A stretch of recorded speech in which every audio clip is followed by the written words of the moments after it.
This is the Morning Tailgate.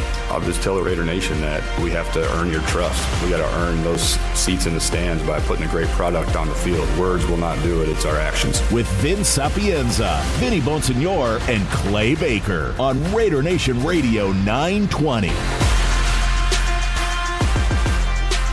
Fire up the cue. Grab a beverage or two and settle in. This is the Morning Tailgate on Raider Nation Radio 920, the flagship for the silver and black. Vince Sapienza, Vinny Bonsignor, Clay Baker. Coming to you live from Las Vegas on a Tuesday, July 21st, 2026. Two teams, rookies, reported. 5 more today. The Raiders rookies will check in, as it were, on Thursday before the whole team gets to it next week. We are 50 days, 5-0, away from the NFL kicking off its season. Woo! That does deserve some woos there, Clay.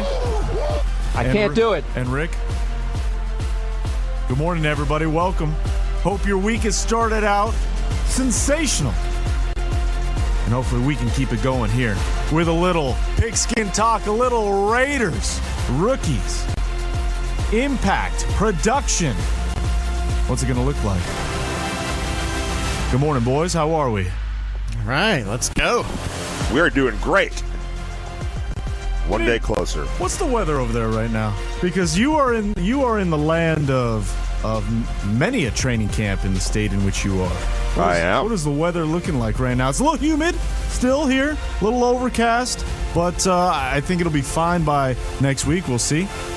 Yeah, I mean, it's Southern California, so whatever it is. Basically, the way I figured it out, Vince and Clay, is whatever it is in Las Vegas, whether it's winter or summer, you either subtract 15 degrees or add 15 degrees. So, you know what I'm saying? So, like, on the cold end, it'll be warmer here by about 15 degrees. And on the hot end, you know, when it's 116, you're in the 90s here for sure.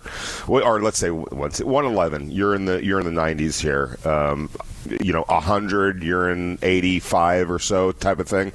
So that's the math that I've done. It's a very, kind of a lazy way to do it, or just sort of at the top of my head. But that's kind of what I have figured it out. Like, look, I used to live in Ventura, California, right? Which is, the Conejo grade, right? That's going down. Like, if you wanted to go to Santa Barbara on the 101, you got to go down the Conejo grade there in Thousand Oaks to Camarillo, or Newberry Park to Camarillo. It was always funny when I would be in Los Angeles driving back home to Ventura, which is a coastal city, right on the beach, basically. You would see, like in the summer, you would see in the car how your temperature, the reading, it just kept going down and down and down and down by about 12 to 14 degrees, just from L.A., the valley to Ventura. That's kind of like how it is out here. So yes, very pleasant. It's so funny that people here talk about how hot it is. I'm like, this is jacket weather right now. Are you kidding me? Compared to, back home in Las Vegas. So, but it's definitely a pleasant change. What's funny though is with training camps opening up, Clay, is it really, as good as the weather is in SoCal and in California in general, it doesn't matter what the temperature is here the first few days in Vegas, because football will be back. Mm-hmm. Now, we may hear some grumblings and mumblings from other people, not us, from others, maybe a couple weeks in. But that first week, zero complaints, no matter what. Get the sunscreen, get the bucket hat, protect yourself.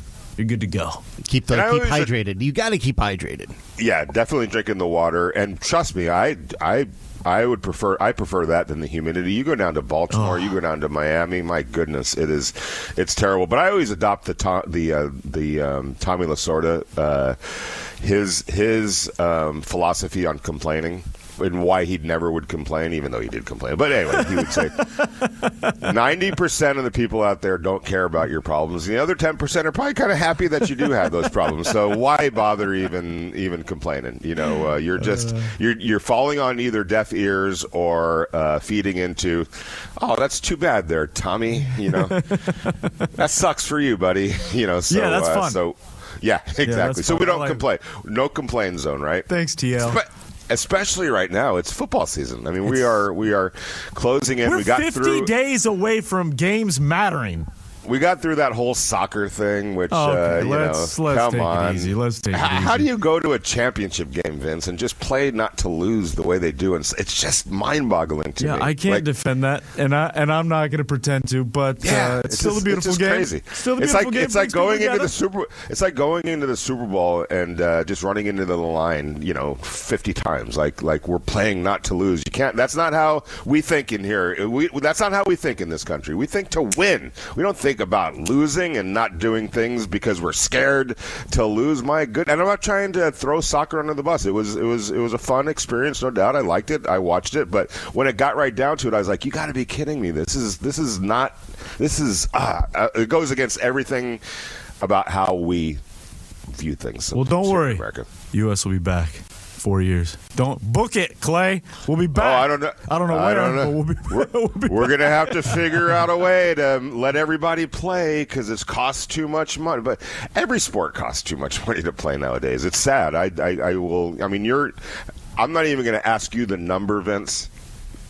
But I know that you're writing some checks for that hockey thing, right?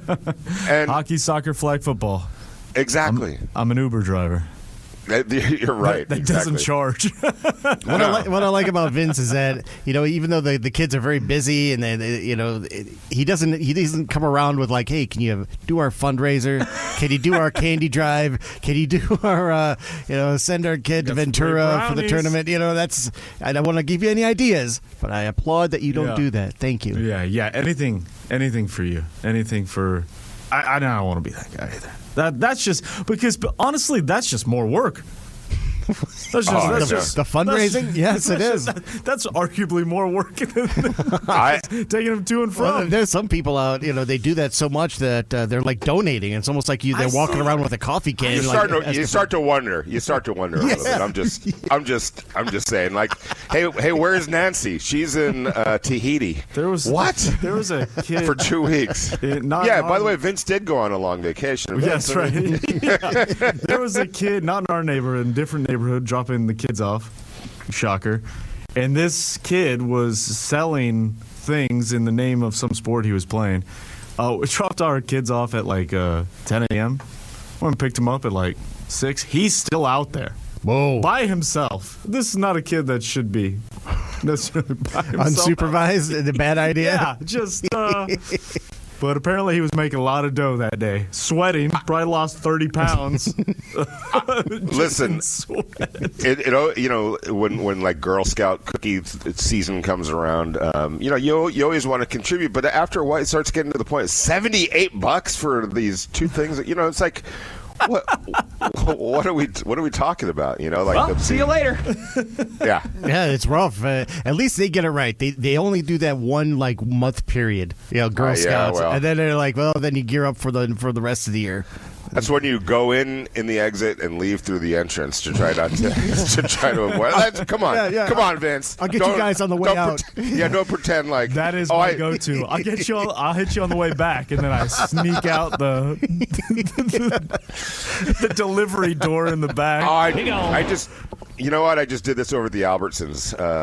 Or what sometimes I do is I will wait when I'm leaving, and if they're like hawks, if they're like vultures, I'll wait till there's a big group of people leaving, and then I'll just find my way in that mix. Blend into it. Yeah, and then I don't even see him, because I'm blocked. I can't get to him. Right. And I gotta get to the car. I didn't see you there. Sorry, I thought you were there. I wish you would have gotten to me earlier. I just spent a crap ton of money on Oreos. I wish you would have. You let the offensive line lead block you. Bingo. As you just explode to the parking lot. Wedge busters. The best story of kind of that whole whole thing is years ago, the New Jersey Nets. Remember, they used to be the New Jersey Nets. They had a policy where you had to wear a certain attire on the team playing. Right? I think it was almost like not a suit and tie, but like a sport coat or something like that. And Derek Coleman, who was their star player, the very beginning of the season, as he's getting on the plane, he pulls out his checkbook. This is when checks were. He tells the coach, "Just tell me right now what the fine is for the entire season, because I'm going to write you. I'm not wearing that. I'm wearing my sweats. I'm going to be comfortable." And he just wrote the check out, gave it to him, and said, "Fine me, whatever. I'm not complying with it." So, yeah, I mean, when you go to these things, it's just so much. There's so many things to think about. Going to the store nowadays, you got to sign things for votes. You got to pay. You're doing this fundraiser, that fundraiser. People are knocking on your door. It's getting to be a little bit too much. I'm sorry. So I should probably start. So I'm missing an opportunity, is what you're saying, Clay. I think you just it's an untapped market here at work. Exactly. At the break room. Oh my gosh! Just send out the mass email. Hey guys, it's that time of year again. All right. Time to pony up. I've never done that. I've never done the. Neither have I. Yeah, I can't do it. All right. Well, it's always Cheryl and I don't know, finance or whatever, some department like. Wow, you just threw finance under the bus. Not the department to throw under the bus. Hey, yeah, true, true. But they are usually the ones that are good at custodial services. How about that? Okay. Welcome in, everybody. It's the Morning Tailgate. Rookies do report on Thursday. And, topic of the day, when we talked about stepping up on a Monday, which players need to step up, we're kind of zoning in, honing in, if you will, on the rookies, right? And, when I was batting around this question, we were talking about it yesterday. For me, it felt like some obvious answers, but the more I think about it, the different variables in which, however the season plays out, maybe not so obvious. So when we talk about the rookies, and I think we broached this subject maybe a couple months ago when the draft class was first announced, but as we are now, a week away from the full squad returning, training camp getting underway, and we're talking about guys that need to step up, jobs that may or may not be on the line for certain players, I think it's fair to ask which rookies are going to have the biggest impact. And so 702-365-9200, give us your top 3 rookies in terms of production. Who will produce? Now, produce can mean kind of a number of things, because if you're an offensive lineman, for example, it's kind of a tough thing to necessarily gauge what production looks like because you are one of 5. So if you want to go the route just most reps, or I should say snaps for game, that could also be used in your own personal equation for production, because you can make the argument if you are playing a high snap count, you are part of the production.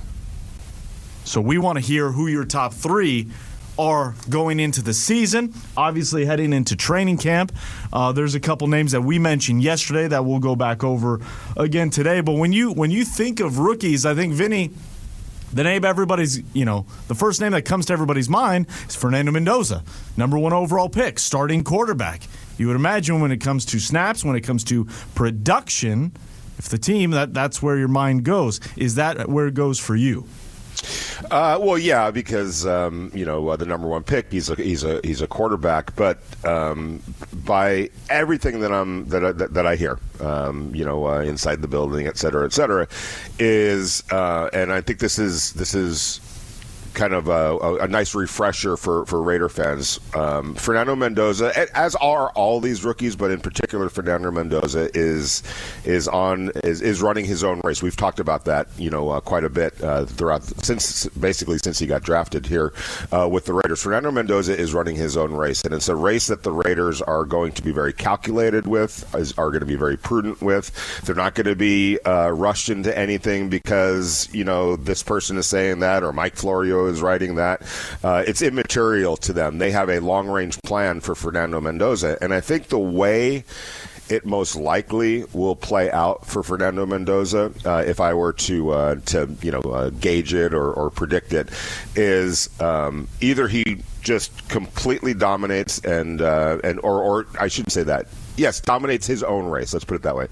And out of training camp proves to the Raiders, and the Raiders feel good about where they are as a team to support him, and he starts the season, day one. That is definitely on the table. Don't believe anything about that. That's not on the table. So that is out there for him. But more realistically, it's going to be Kirk Cousins to start the season. And I think the plan is for Fernando to play an extensive amount of football in 2026. There will be a handoff at some point for him. When that is, at what point in the season that is, it's hard to say right now. But I do think that the ideal plan would be for him to get about 9-10 games under his belt, right? So that's kind of the plan for this year. However, there are a couple of variables that could change that outcome or change that plan, and one of them is Kirk Cousins either playing really good or Kirk Cousins playing really bad. So if he's playing really good and the Raiders, are winning some football games, they're going to ride that out. They're gonna allow that to ride out. You can't fool the locker room. Number one, you don't want to try to fool your fans and deny them an opportunity for a nice, fun, winning season. So they're going to let that play out. They owe it to themselves to allow that to play out. Now, the likelihood of that, they play a tough schedule, you guys. So it's hard to see them going on some major run. It can happen, and hopefully for Raider Nation and for the Raiders, that is exactly what happens. But short of that, at some point during the season, they're going to figure out a time. Okay, it's time for Fernando now to get on the field. We need to start thinking about him in the future and his development. So for him, if we're thinking about production, it's hard to say, in terms of actual numbers, but in actual game starts, I would say 9 to 10 starts would be where is the beginning point for him. 9 to 10 starts would all but assure he is your rookie leader in terms of snaps, regardless of what. Oh, well, because he would be playing those 10 games. He'd be playing 9 to 10 games, all the offensive snaps. I mean, that all but unless a guy like Traden Stukes, who I'll just spoiler alert, I would just say yes, is my guy who I'm picking to lead the rookie class in snaps. Yeah, I wouldn't, and same here. I'd also throw Jermon McCoy in there if he's good to go, which by all accounts he is. I'd be surprised if he doesn't win a starting job at cornerback. And if he's the starter out there, he's going to be out there playing, just like Traden Stukes will be playing. So I think that has a chance to be neck and neck. Yeah, so the way I look at it is I see Traden Stukes as kind of that guy because, as I said yesterday, he was one of my honorable mentions, Clay, in terms of guys that needed to step up, not in a negative way, but just in terms of being a second-round pick that makes an immediate impact. And for a guy he's not an overager, but he's an older rookie that's coming in that is being, I think, looked upon as a guy that has to be part of this equation on the back end on defense. I think he's going to play a significant role out of the gate because I don't see anything holding him back. Training camp will obviously determine a lot of that, but Traden Stukes is a mature guy, a very intelligent guy, and something that this Raiders secondary has not had in quite a long time, and that's the ball hawk. Somebody who's in and around the ball causing disruption for the opposing offenses, so he's my number one. I don't know what the medicals are on Jermon McCoy, okay? None of us do. None of us have seen them, but by all accounts, as Vinny said, there's nothing to worry about with him right now.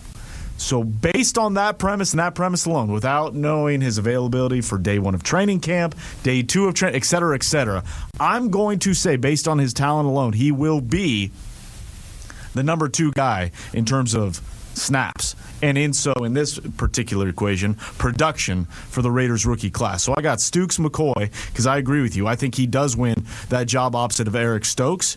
Darian Porter, comes in and is kind of that spot guy. Taron Johnson starts at that nickel spot, and you have Traden Stukes on the back end with Jeremy Chin. That's how I see that kind of back end out of the gate. Young, absolutely. Talented, yes, very much so. And especially when you look at that grouping compared to the grouping that started a season ago, I don't know what that ceiling looks like or how long that lasts, but I feel already better about that than I did what the Raiders started out with last season, week 1 in New England. And then because go ahead. Go ahead. No, because you're right, and what it also does is now you have nice depth as well, right? I mean, if Isaiah's coming off the bench, and I truly believe there's still a major role for him to play. It might be a little bit more of a condensed role or defined role, but that just benefits him and it benefits the Raiders. So now all of a sudden you're talking about better depth, and I'm glad that you mentioned in terms of Traden Stukes, there's really no reason why he wouldn't. Like, nothing holding him back is what you said. There's nobody in his way. It's not a talent discrepancy. And again, I do think it's something that his age plays into it. This isn't a young football player in terms of, going against men. This is a guy that played 5 seasons, high-level college football, had a lot of production in that time. And so for me, again, it may be unfair to put it on his shoulders, but the transition should be that he is ready to make an impact day one. Correct, and the difference that I wanted to bring up was the difference between him and, let's say, Dante Thornton or Darian Porter, right? Darian Porter and Traden are basically the same age coming out of college, right? But whereas Darian Porter was still making the transition from wide receiver to cornerback, and never really started until late, in his career at Iowa State. As opposed to that, Traden Stukes, like you said, has been on the field so much. So it's like there's no. He's got to learn how to play this position. He's just got to learn to play this position at the NFL level, as opposed to actually learning how to play at the NFL level, plus just learning how to play that position. So he's ready to go. He should be ready to go, and it would be a little bit of a disappointment if that wasn't reflected in where he starts the season as far as the depth chart. Well, it's 52 games as a DB. I would take that experience as somebody like, wow, this is almost like having like a young player in the NFL coming over to the Raiders, like maybe a second or third year starter in the NFL coming over, as opposed to somebody like Darian Porter, a bit of a project and still trying to learn that position. Even though he might be a little ahead on the depth chart at the moment, that doesn't mean anything. It looks like Stukes could definitely win that role. Yeah, and again, to me, that's why also Jermod McCoy plays into that equation as well, because you have a talented first-round type talent that, again, as I said, I believe is going to win that job opposite of Eric Stokes. So you are infusing that defensive secondary with, youth, but a whole mess of talent right out of the gate. 702-365-9200 is the number. Give us your order. 1, 2, 3 from this rookie class. Most productive, most snaps in their rookie campaign. We want to hear from you. 702-365-9200. Jesse Merrick of the Silver and Black Sports Network will be joining us to kick off hour number 2. Ryan McFadden of ESPN to kick off hour number 3. The rest is all you, Raider Nation. But first, hey guys, are you craving real Mexican food that's been doing it right for generations? Then it's time for Sal's Mexican Restaurant, a California Central Valley tradition since 1942. We're talking about the kind of food that keeps people coming back. Stacked burritos, sizzling fajitas, legendary enchiladas, and those award-winning tamales everybody's talking about. And here's the best part. Whether you're in Selma, Madera, or Fresno, Sal's has a location ready for you. Plus, Raider Nation, listen up. Sal's is all about the silver and black. Game day, fight night, anytime, this is your spot. Can't make it in? No problem. You could go get Sal's. You could get Sal's delivered right to your door wherever you are. Just go to salsmexicanrestaurant.com. That's salsmexicanrestaurant.com and place your order right now. They'll deliver it to wherever you are. Don't wait. Don't settle. Sal's Mexican Restaurant, tradition, flavor, and Raider pride, served up fresh every single day. God bless. Go Raiders. Thank you, guys. Vince, Vinny, and Clay want to hear from you. Call or text the show at 702-365-9200. Now, back to the morning tailgate.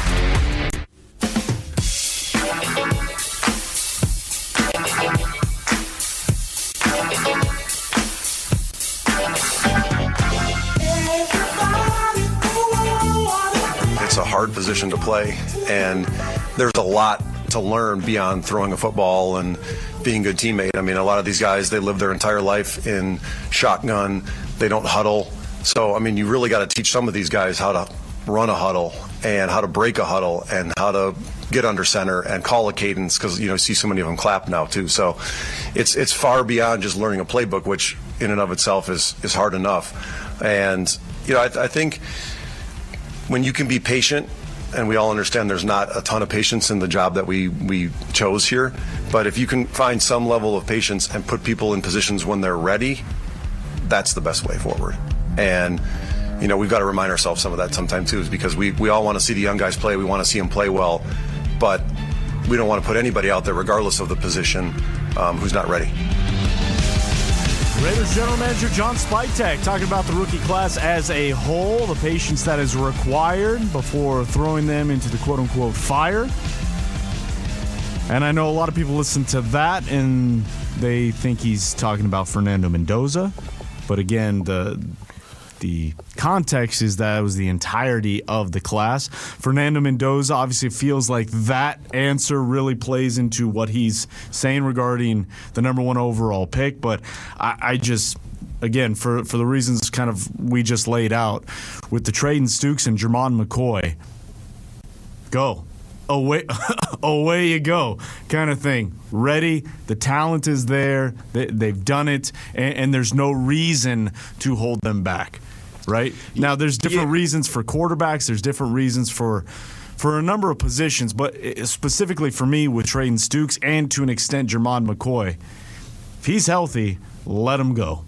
Yeah, and this is why it'll be, training camp is going to be so important for Jermon McCoy. Let's stay right there for 1 second. It's been a long time since he actually played football. That is one thing to keep an eye on, not so much in the health perspective, but just shaking off the rust. The Raiders just felt like, he's such an important commodity, and he hadn't played football in so long. There really wasn't a whole lot of purpose in getting him out there in shorts and all that during the spring and minicamp and all that.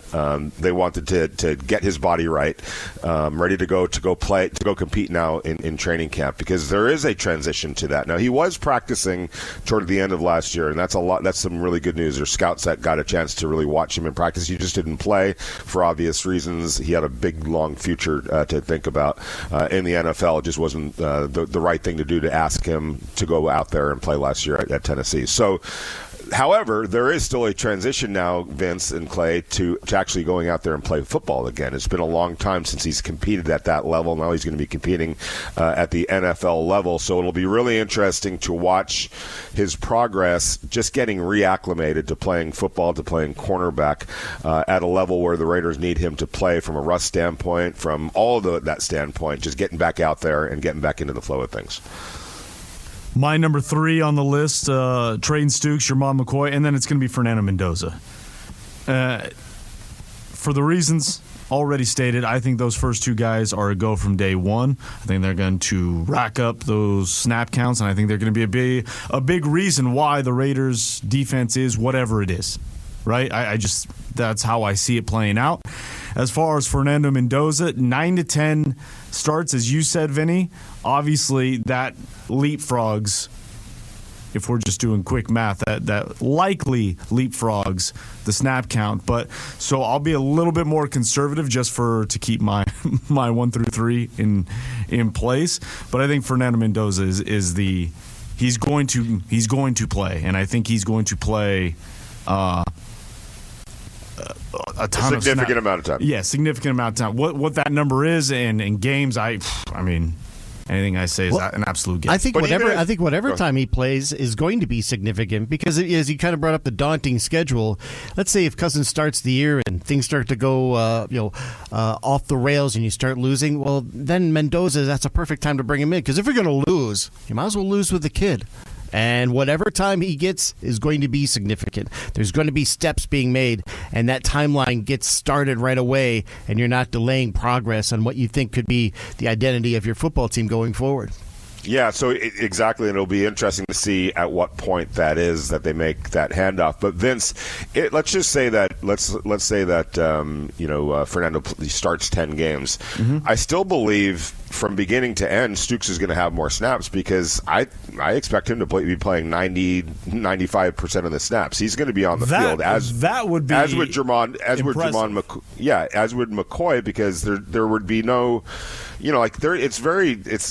it was rare what the Raiders did last year. Think about go back and look at Eric Stokes.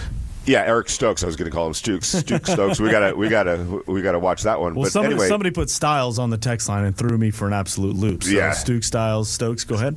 Stokes missed a game, right? I mean, I don't think he played all 17 to go back and look. But short of that, he was out there on the field. And I would expect McCoy, if he's healthy, to be out there 100% of the defensive snaps. And it's usually 50-50 in terms of defensive snaps, offensive snaps. So I still believe, even in a world where Fernando starts 9 to 10 games, you could definitely see Stooks and McCoy, if they're healthy, playing 1 through 17, ending up with more snap counts than Fernando, just because of the math of that's a fair way. It would definitely close the gap significantly, though. Right. And depending on what, if any, rotation there is. But to your point, I mean, if he's playing 95 to 98% of the defensive snaps, then my list would hold true. But Clay, I want to go back to something that you said, because the way you phrased it is very interesting, because it just prompted a thought. You said if the season goes off the rails early, and I guess my question would be, well, what's off the rails?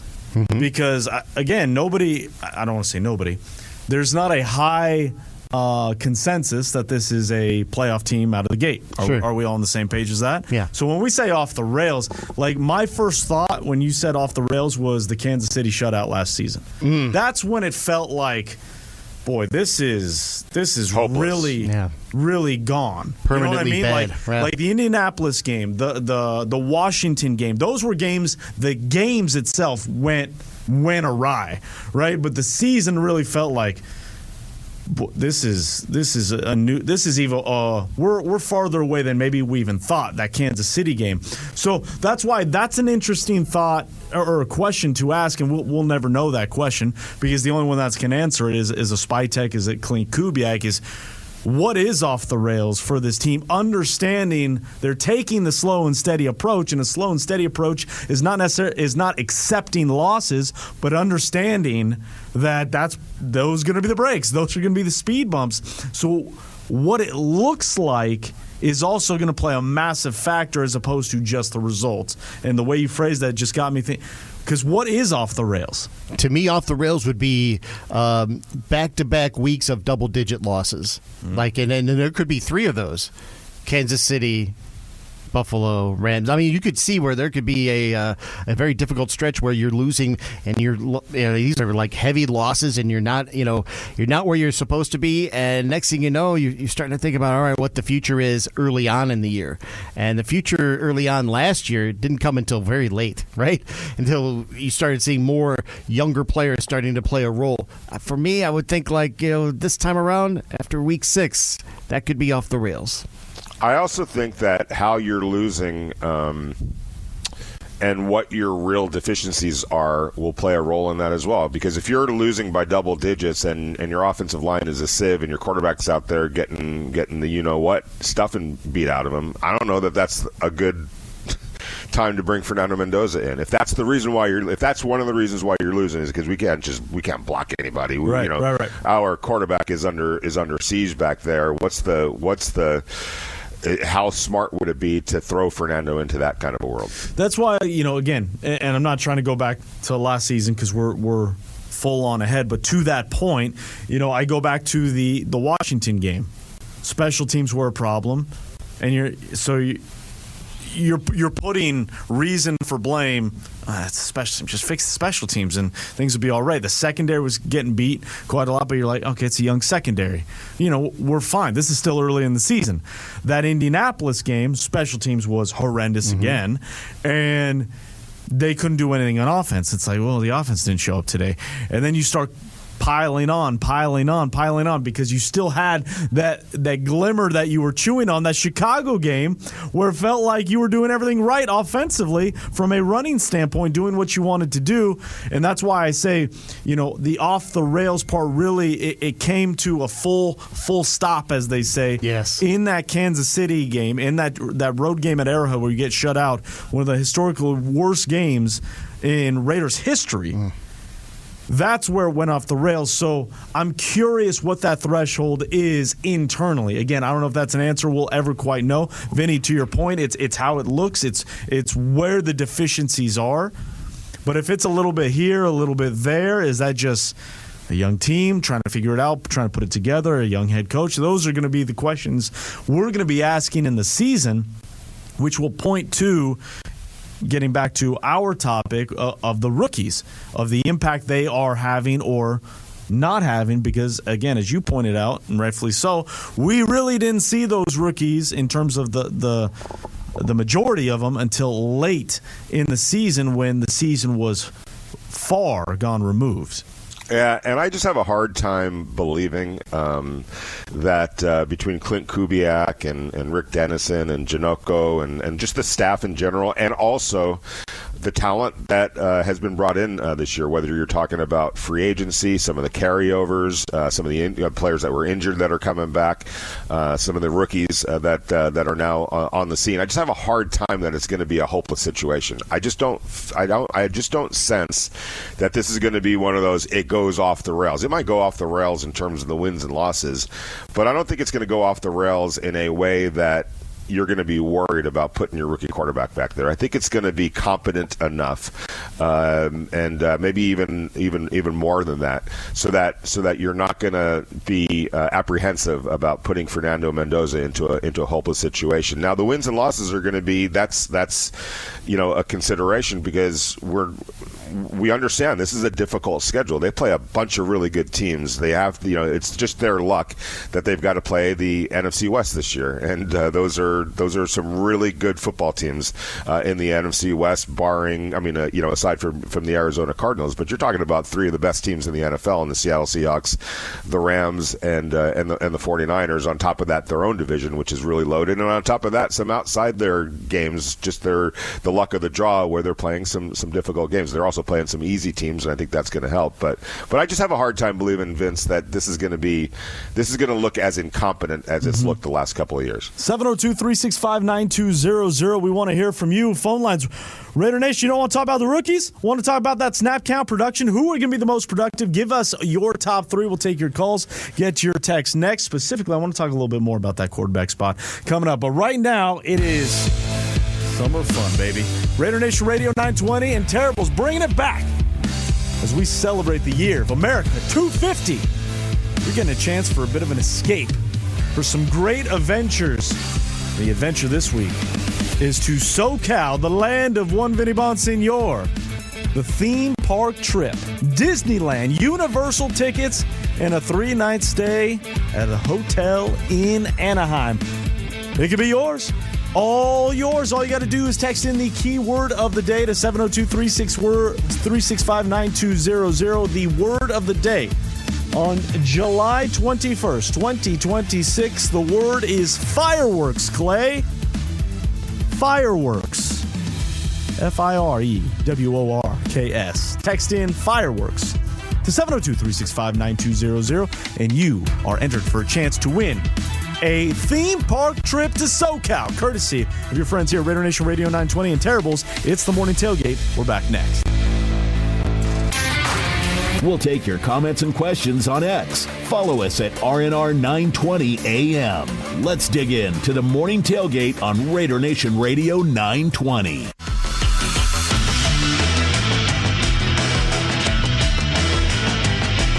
Welcome back inside the tailgate, Raider Nation Radio 920. We're asking you, 702-365-9200. Rank the rookies. 1, 2, 3.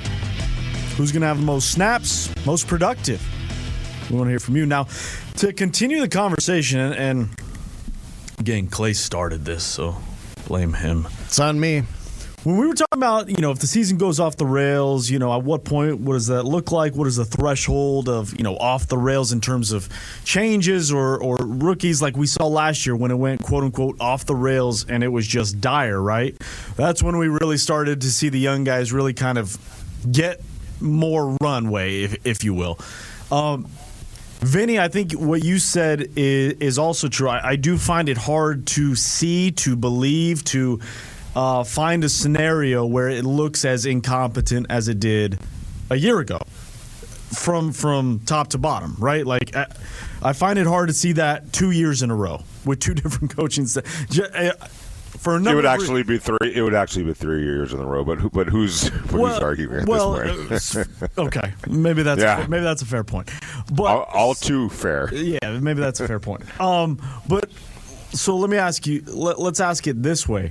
Mm-hmm. If we don't forecast it to have it go that way, as much as Fernando's running his own race, how much does that play into Kirk Cousins' time at the helm depend on wins and losses?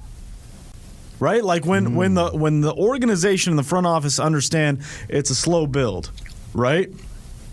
During the season, again, they get to see Fernando in practice. We will not during the regular season. So they will see the progress that is or is not happening. But how much of Kirk's time will be tied to wins and losses? I think quite a bit, actually. And if they're playing competitive football, but just not coming up with the wins, at some point, you're John Spytek, you're Clint Kubiak, you're going, okay, we feel good about Fernando Mendoza now being ready, right? We have a pretty competent team that's playing competitive football. The wins aren't coming necessarily, but now is a good time to just, if we're going to be losing games but being a competitive team, let's see what Fernando looks like in this picture now. Let's put him in there and see where he is in and around what's been a competitive football team that's just coming up short in terms of the scoreboard. So I would actually think, yes, so in that scenario, I think it would be tied into to wins and losses. Now, if Kirk's going off, I guess that could change it a little bit. But if you're not coming up with the wins, but it's in a competitive way where you feel pretty good about putting your rookie quarterback into that, inserting him into that situation, I think it would be, I wouldn't say gross negligence, but I think it would be a waste not to get him out there. That's what I keep saying. Like, go ahead and put him out there in that scenario. Now, if you're winning, if your head is above water, if you're in playoff contention, that's a whole other story. Then I think you do stick with Kirk Cousins and let that thing ride out. But if you're not coming up with the wins, then yes, that should be what the ultimate arbitrator is. However, with the caveat that if it's just, which we don't expect this to be, but if it is really bad and really dysfunctional and the offensive line is in shambles and you're just inserting Fernando Mendoza into a not only a hopeless situation but almost a dangerous situation, then I would have a little bit of apprehension in putting him into that world. That's why I find it interesting, though, because if it's going so well, probably not going to see Fernando, right? Because if it's going wins-wise, yes.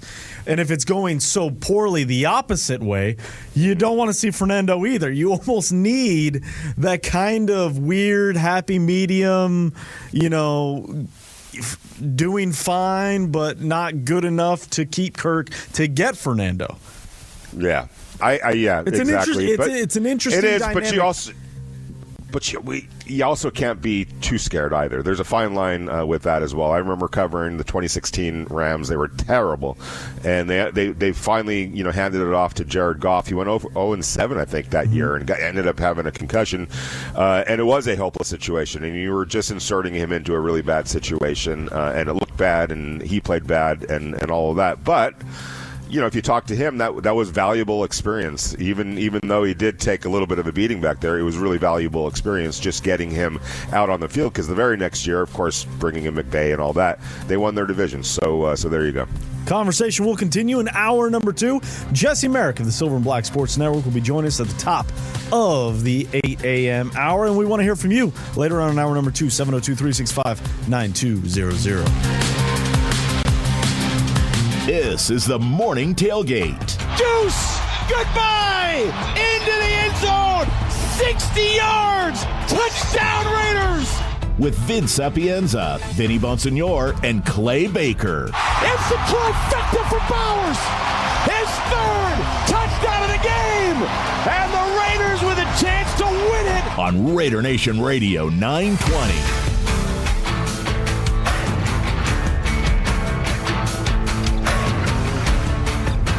Flying through into hour number 2 here on the Morning Tailgate. It's Raider Nation Radio 920. Vince Sapienza, Vinny Bonsignor, Clay Baker coming to you live from Las Vegas on a Tuesday, July 21st, 2026. The Rookies Report later this week, and we are asking you, the nation, 702-365-9200. Who are you going to be your top 3 in terms of snaps, production, from this Raiders rookie class? We'll get to more of your thoughts coming up later this hour, but joining us now is the owner-founder, Emmy Award winner of the Silver and Black Sports Network, Jesse Merrick. Jesse, good morning. We're almost there. 50 days till the start of the NFL season. I can feel it. I told Clay to do this yesterday. If you just bend your head a little bit and look around that corner, there's the season. It's waiting for us, Jesse. It's waiting for us. Good morning. And so let's kick it off with the rookies, shall we? When you look at this rookie class, how would you rank by season's end the snap counts? Who's leading the way for the Raiders rooks? Yeah, hey, morning, guys. Look, this one's tough, too, because, I so badly want to, tweak how you're answering it and throw in, just biggest impact in general. And if that were the case, I would say Fernando Mendoza, not because of playing time or anything like that, but more so just because of impact on this franchise and, the hope that it gives this entire team and everything like that for the future. But I'm not going to do that, even though I just did. So I'm going to instead say Trayden Stukes, Kieron Crawford, and Jermod McCoy would be my 3, which I've also, too, it's kind of crazy just throwing all of them on the defensive side of the ball, too, given, Mike Washington Jr. being an RB2, even though I know Genty's going to get so many of the snaps. But he's an interesting guy, he's a home run hitter type of guy, and also Trey Zune on the offensive side of the ball. But I'm sure you guys kind of want to go back and forth on some. So, again, I'm just saying Trayden Stukes, Kieron Crawford, and Jermod McCoy. With the NFL, it's a jump going from college to the NFL. So, any bit of concern that there's going to be a steep learning curve with those 3 players on defense, or do you feel like not only are they going to be out there because it's needed and there's positions that are open, but they're going to justify their spots in that starting lineup?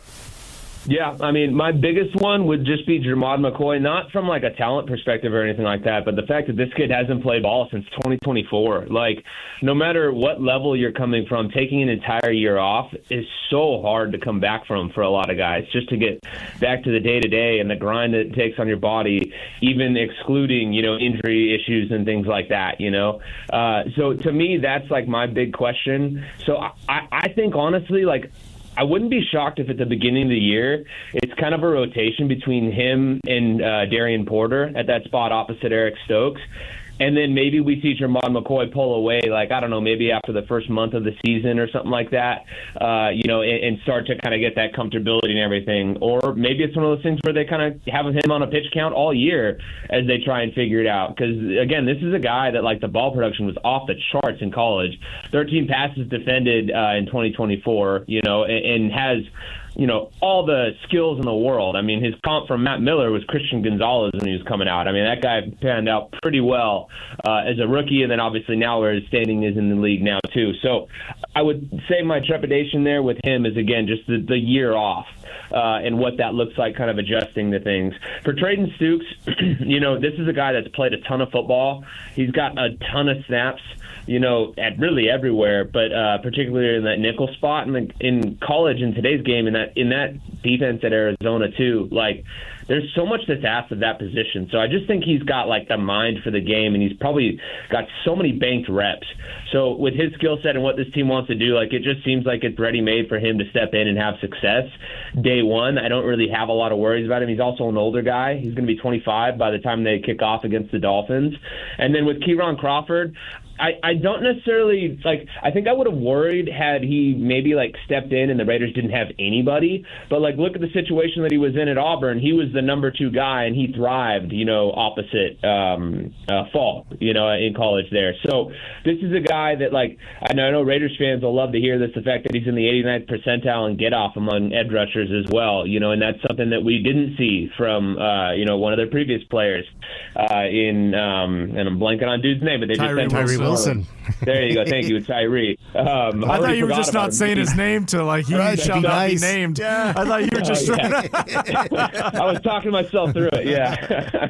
But, with Kieran, you don't have to worry about that get-off, and I think he has enough versatility factor, too, as a dropper. Not necessarily that you want to see him dropping consistently or anything like that, but he can do it. He can at least, collision guys off the line and things like that.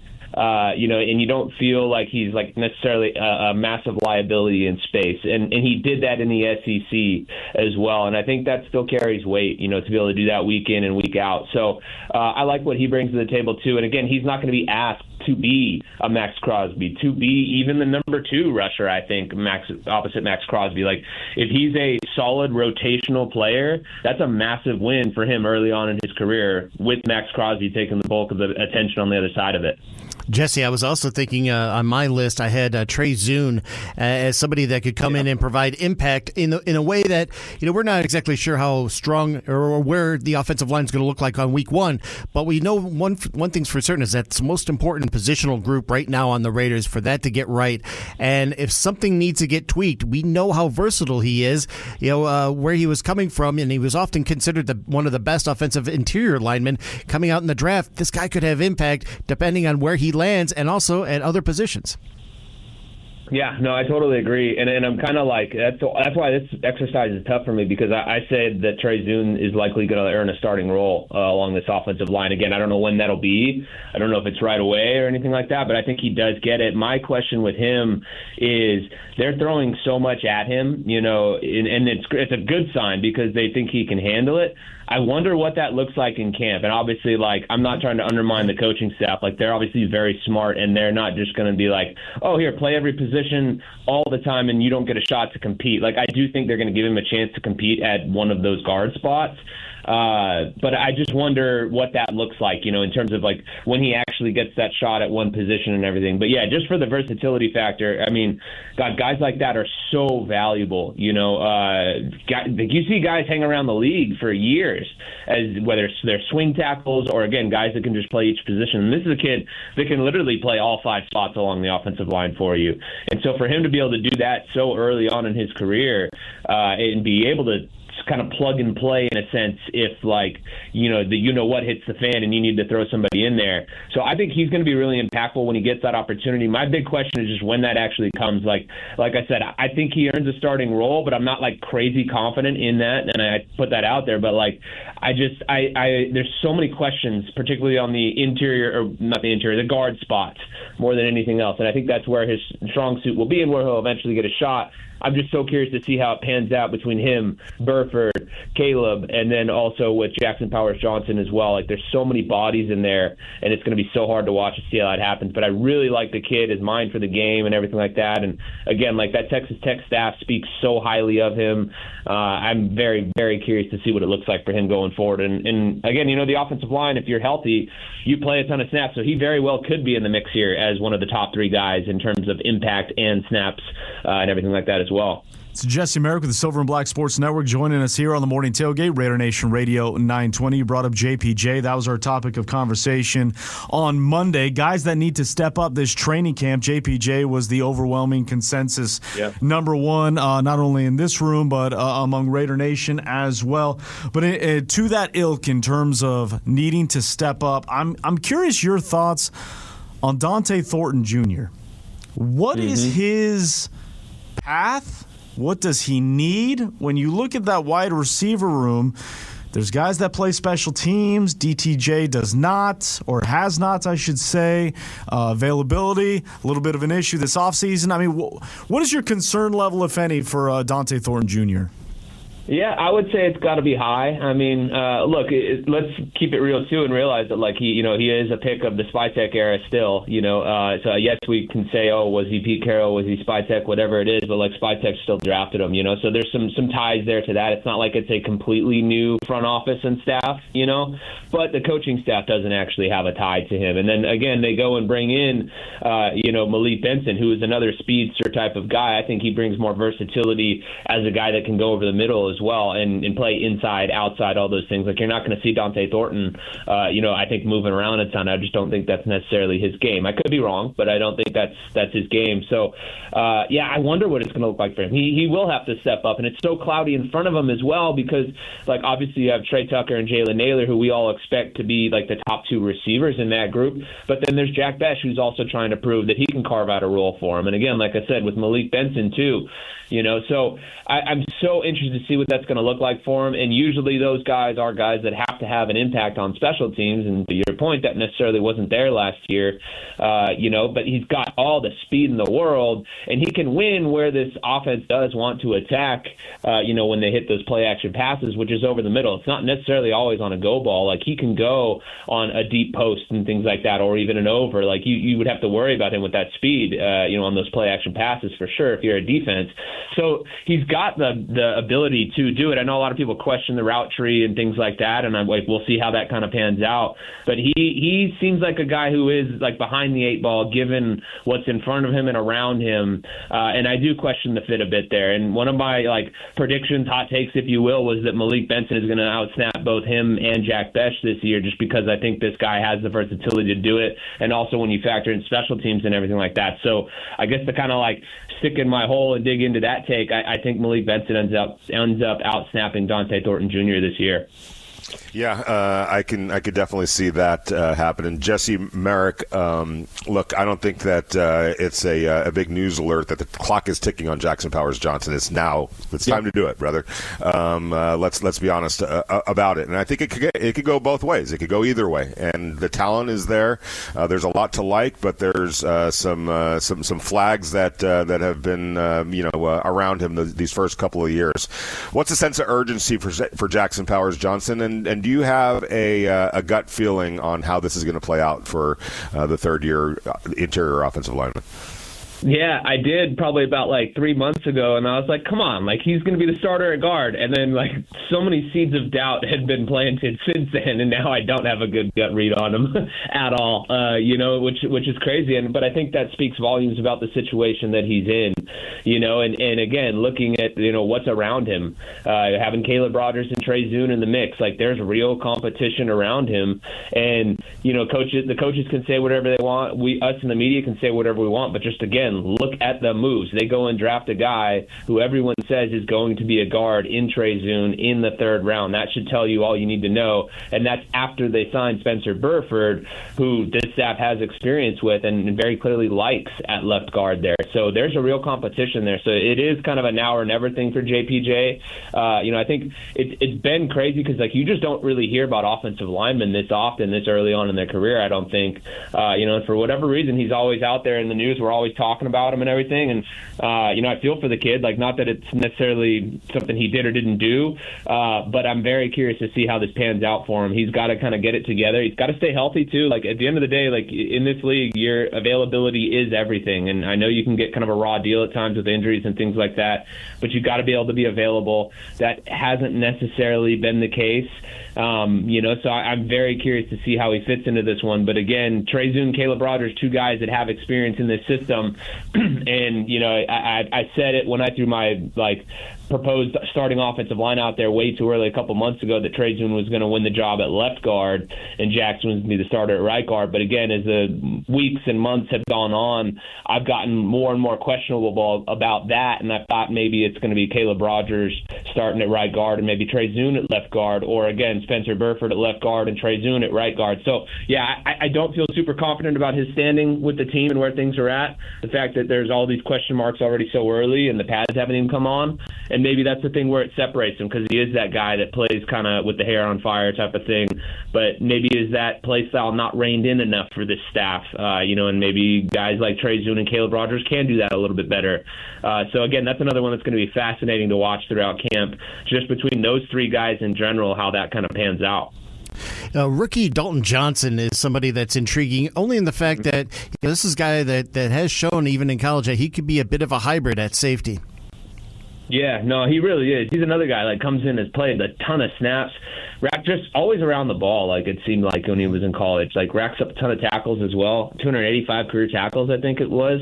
And so I think he's going to be really interesting as just a special teams guy at first. Like that's how he earns his way onto the field. And I know that's so cliche because that's the case for every young guy that's not an offensive lineman. But he is going to be fascinating to watch in that regard, because if he can come out and crush it on special teams and just be around the ball and make an impact in that area, it's going to be interesting to see how maybe they add him into the rotation at safety and everything like that. He's a big wild card. And I even wonder, again, this year's probably hey, come in and, when you're called upon to play a true safety role, whatever that looks like in this defense, however many snaps that actually is, whether it's garbage time, whatever, do your job. But you be our special teams war daddy, to kind of steal the term from the kid from Clemson a handful of years ago, Tanner Muse, right? And but I think with him, I think it's 2-3 years from now, that's where things get really interesting, when you could potentially have Dalton Johnson and Trayden Stukes together, and the connection that they already have,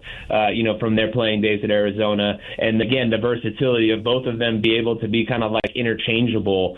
He's more a guy I think you like closer to the line of scrimmage, but again, he can play up high. He can play down by the line of scrimmage. He can play that nickel spot. He can do so many different things. So he's a really interesting developmental piece, I think, going forward. Jesse, last one for me. Rob Leonard, defense as a whole. Don't really know what it's going to look like, how it's going to kind of play out. We have ideas, I think, of how it's going to be, but how much are we going to get from training camp is kind of my question. Are we really even going to know by the end of training camp, or are we going to have to wait till week 1 of the regular season? Yeah, I think we'll get a look at what it's going to look like structurally, things like that, and obviously we won't be able to talk a ton about some of the intricacies of it all. But we're not really going to know the blitz rate and really the ratio of coverages, man versus zone type of thing. We're not really going to know what that's going to look like till the regular season, because again, that's one of those deals that they can hold close to their vest. It's that element of surprise.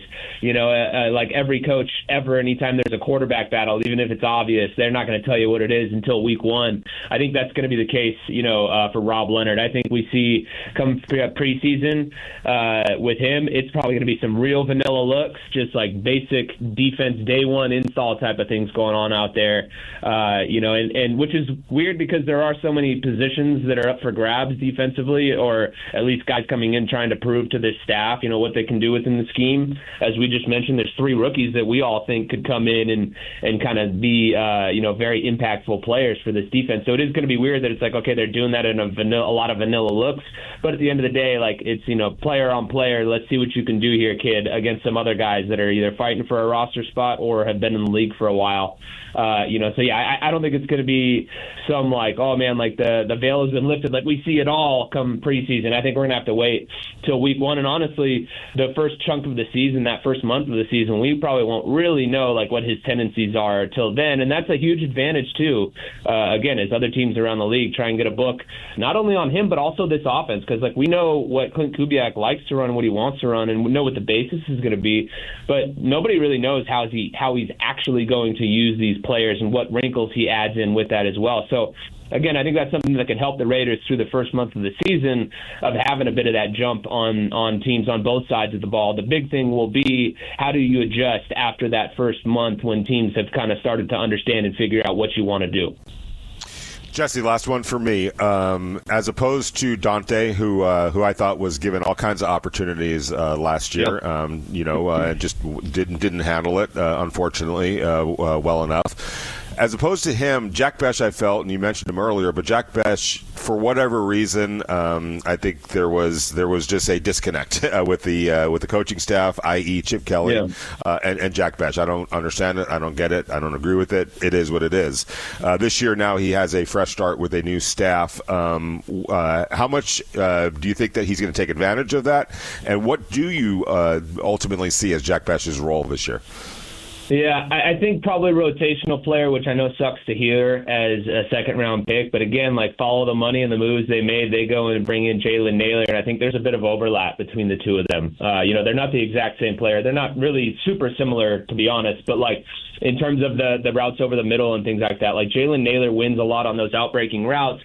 But you bring him in, and he's going to be a guy that can go win over the middle, on some drags and things like that, ins, whatever, hit him on some choice routes, whatever you name it. I think he can do a lot of those things over the middle. Where Jack comes in is his blocking ability and things like that, and I'm very curious to see because, like, the staff last year, again, like square peg, round hole, it seemed like they tried to use him outside too often, and he doesn't have the speed to threaten on the outside to make DBs really have to, worry about him. And I think that's a misuse thing. I don't think it's necessarily a knock on Jack. Like, you knew that drafting him. I think he needs to be used as more of that, like, power slot type of player, and be able to utilize his blocking ability, be able to kind of body up and play basketball a bit over the middle, again, on some of those choice routes and stuff. But that's, again, where I think there's a little bit of overlap between him and Jalen Nailor. So I think it's more of I don't want to say situational, but just rotational more than anything else of like, hey, throw him out there. I would love to see some instances where maybe in 12 personnel, you got Jack Besh out there along with Trey Tucker, and Jack can be,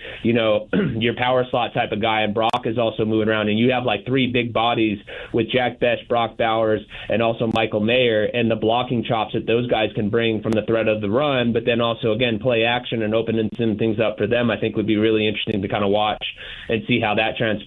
So, yeah, I think for him, though, role-wise, like, I want to see him used correctly and see him used in the slot, much more often. And again, quite frankly, like, be given the opportunity, because to your point, he really wasn't, and like the Denver game stands out. Like, there was some good, there was some bad, but we don't have a real read on what he is, in the league and stuff. So I'm so curious to see what that looks like for him. But again, I think just Jalen Nailor coming to town tells you more, I think, about what that is going to look like and what the staff maybe thinks it'll be for him this coming season.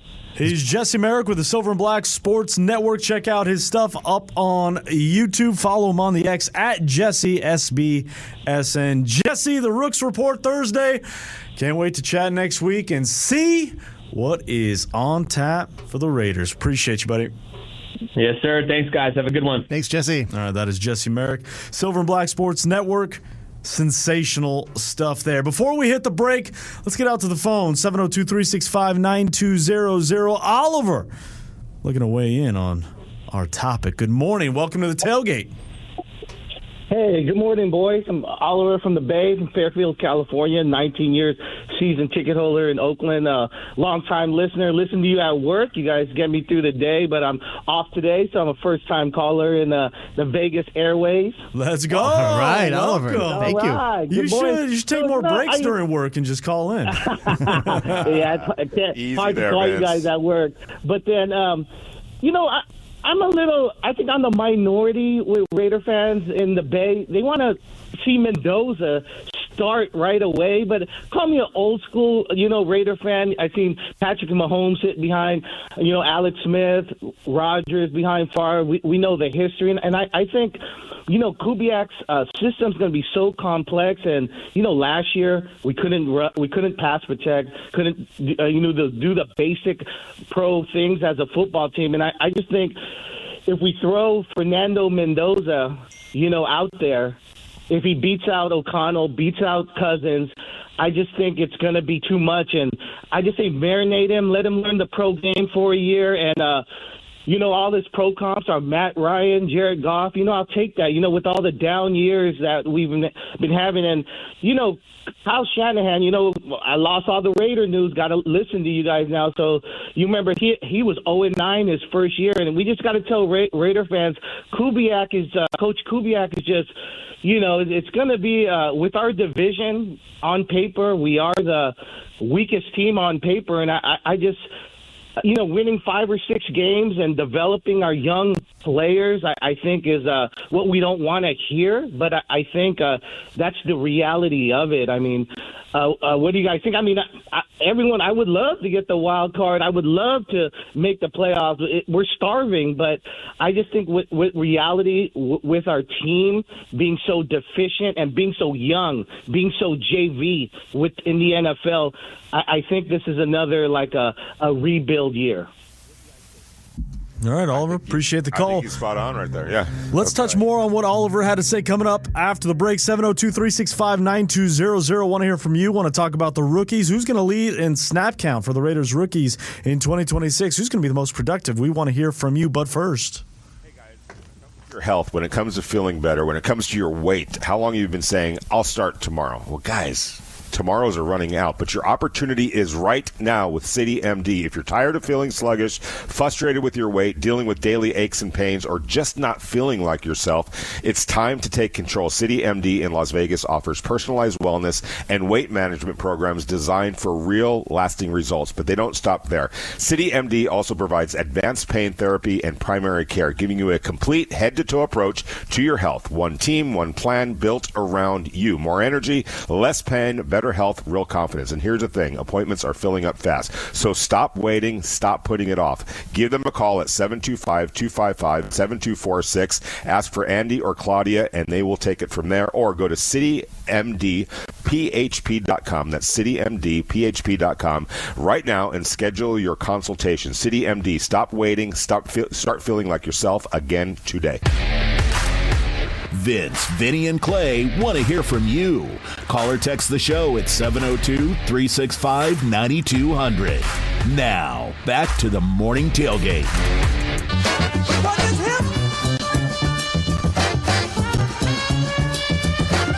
If we throw Fernando Mendoza, out there, if he beats out O'Connell, beats out Cousins, I just think it's going to be too much. And I just say marinate him, let him learn the pro game for a year. And, all his pro comps are Matt Ryan, Jared Goff. I'll take that. We are the weakest team on paper. And, winning 5 or 6 games and developing our young players, I think is what we don't want to hear. But I think that's the reality of it. It's Oliver. The Bay. Say Fairfield? Needs to let him marinate a little bit. There's no rush. We got him in the fold. Let's take it easy. That's what Oliver says. It's going to be a fascinating dynamic. Welcome back inside the tailgate of, again, it's not a quarterback competition to the truest definition of that phrasing that we see and hear and watch around the National Football League in years past. Right, Vinny? I mean, this is, as we have said, and will continue to do so, these are two different races running at the same time. Kirk Cousins, Fernando Mendoza. And Fernando's ready. He is clearly the face of the franchise, the future of the Raiders. Yes, but it's that I don't want to even call it minutia because I don't know if that's right. But it's the in between stuff that will have the different variables that will have the different effect of when, how often, and when it's no looking back type situation. That's why I thought it was a curious thing that Clay provoked when just the term the season goes off the rails, if it does do that. As you said, I'm of the belief that I find it hard to believe that the season would look like it did again from a season ago, right? And which would require immediate drastic type changes. Don't see that happening. So what is that threshold? Because I will still stay with my list in terms of rookie snap counts and production to that ilk. Trayden Stukes, Jermod McCoy, Fernando Mendoza.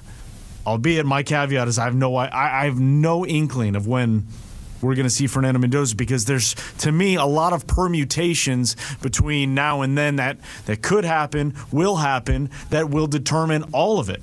As I've said before, what's the offensive line look like in all of this? Are the Raiders doing anything?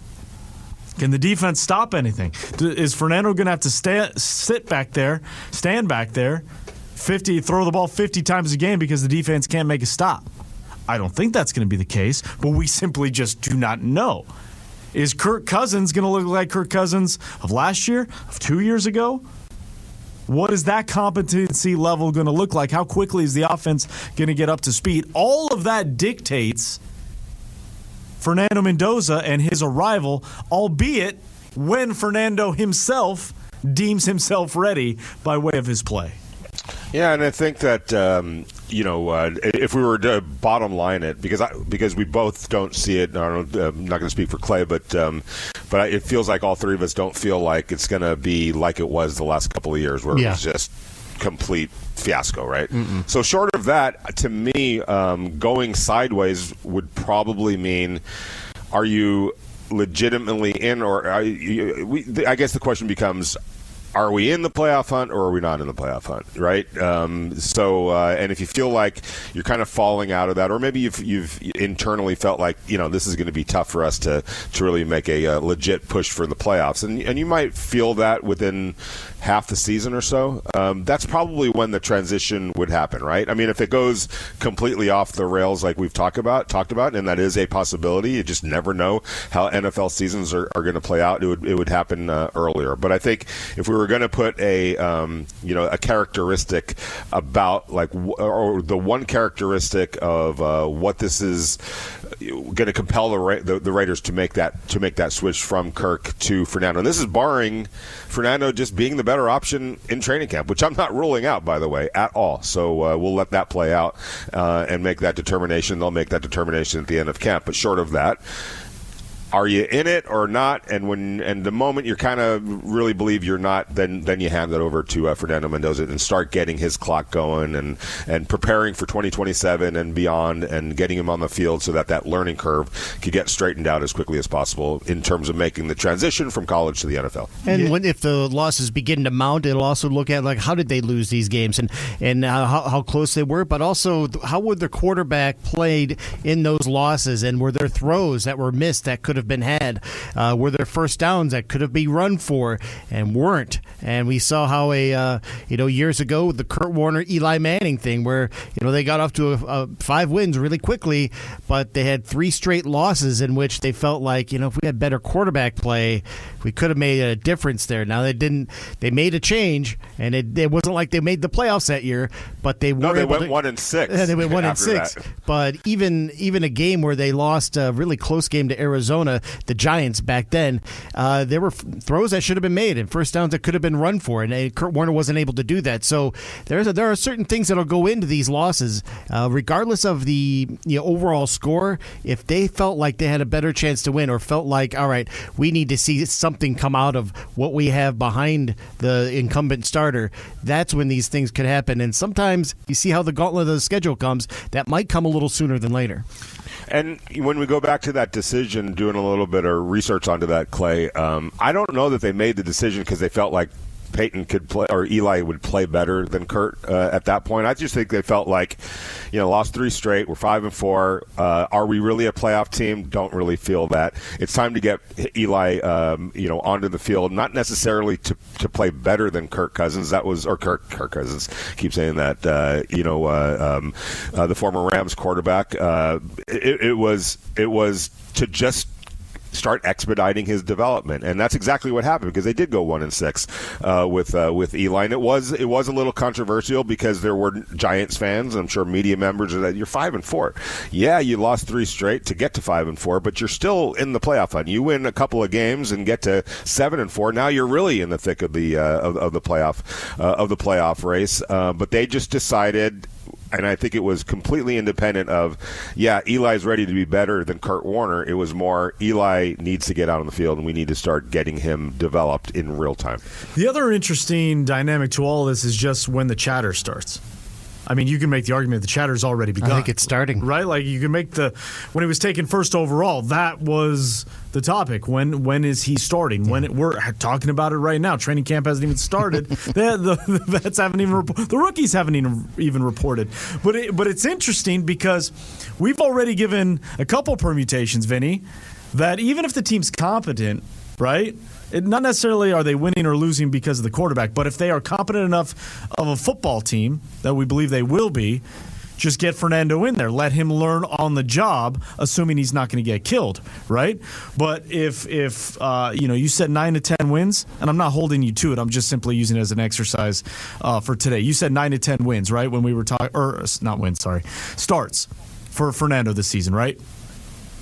Yes. Okay. Yeah. So 9 to 10 wins. You're talking the switch is being made after 6 weeks of the season. So if they're 2-4, and then that next game is I think it's the Rams.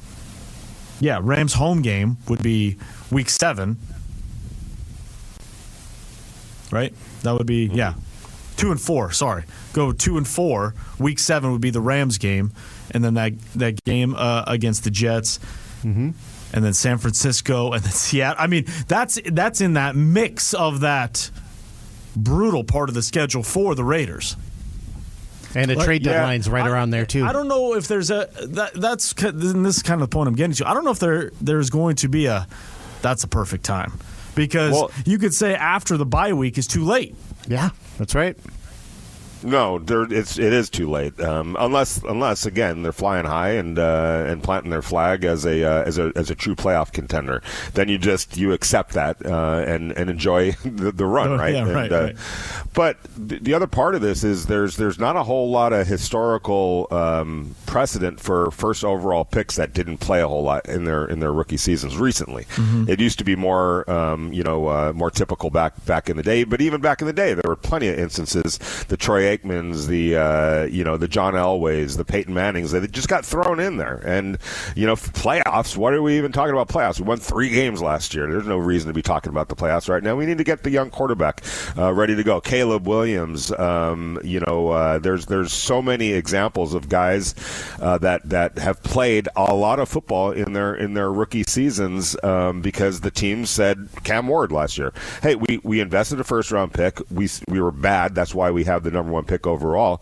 We want to start developing our quarterback. So that's why I lean on he's going to play extensively this year, barring some sort of a surprise run that the Raiders went on. Back in 2016, the Rams, they didn't start Jared Goff to start the season, but remember, I think they had the 15th pick overall. They traded way up to go get the number 1 pick, so they had a kind of a veteran team. At that point, in some ways, they had a really good defense, and they felt like they could afford to give Jared time to develop, behind Case Keenum, maybe win a bunch of games and try to push for a playoffs in your first season in Los Angeles. Obviously, that didn't work out. But there's a reason why he was the number 1 pick, but he didn't go to a team that was just completely in shambles, or coming off a season where they were completely in shambles. They were kind of a competitive football team. So that's a different approach as well. So, but anyway, long story short, there's just not a whole lot of examples of first round or first pick overall quarterbacks that didn't get on the field for an extensive period of time in their rookie seasons. It just feels like the team's going to have to weather that storm in terms of the chatter. And again, I know they're not worried about outside noise, but I guess we are technically part of the outside noise having that chatter. Fernando's first training camp practice where he just balls out, which will happen, is going to be the one where it's like, what are we doing? What are we doing? We'll see week 1 type of thing. Obviously, a lot of time between now and then we shall see. 7:02. That's why I keep saying the Houston week is really important. 702-365-9200. We'll continue the conversation. We've got a lot of texts to get to. We will get to them on the other side here in the Morning Tailgate. Raider Nation Radio 920. They're sexy as hell, and I stand by that. We'll take your comments and questions on X. Follow us at RNR 920 AM. Let's dig into the Morning Tailgate on Raider Nation Radio 920.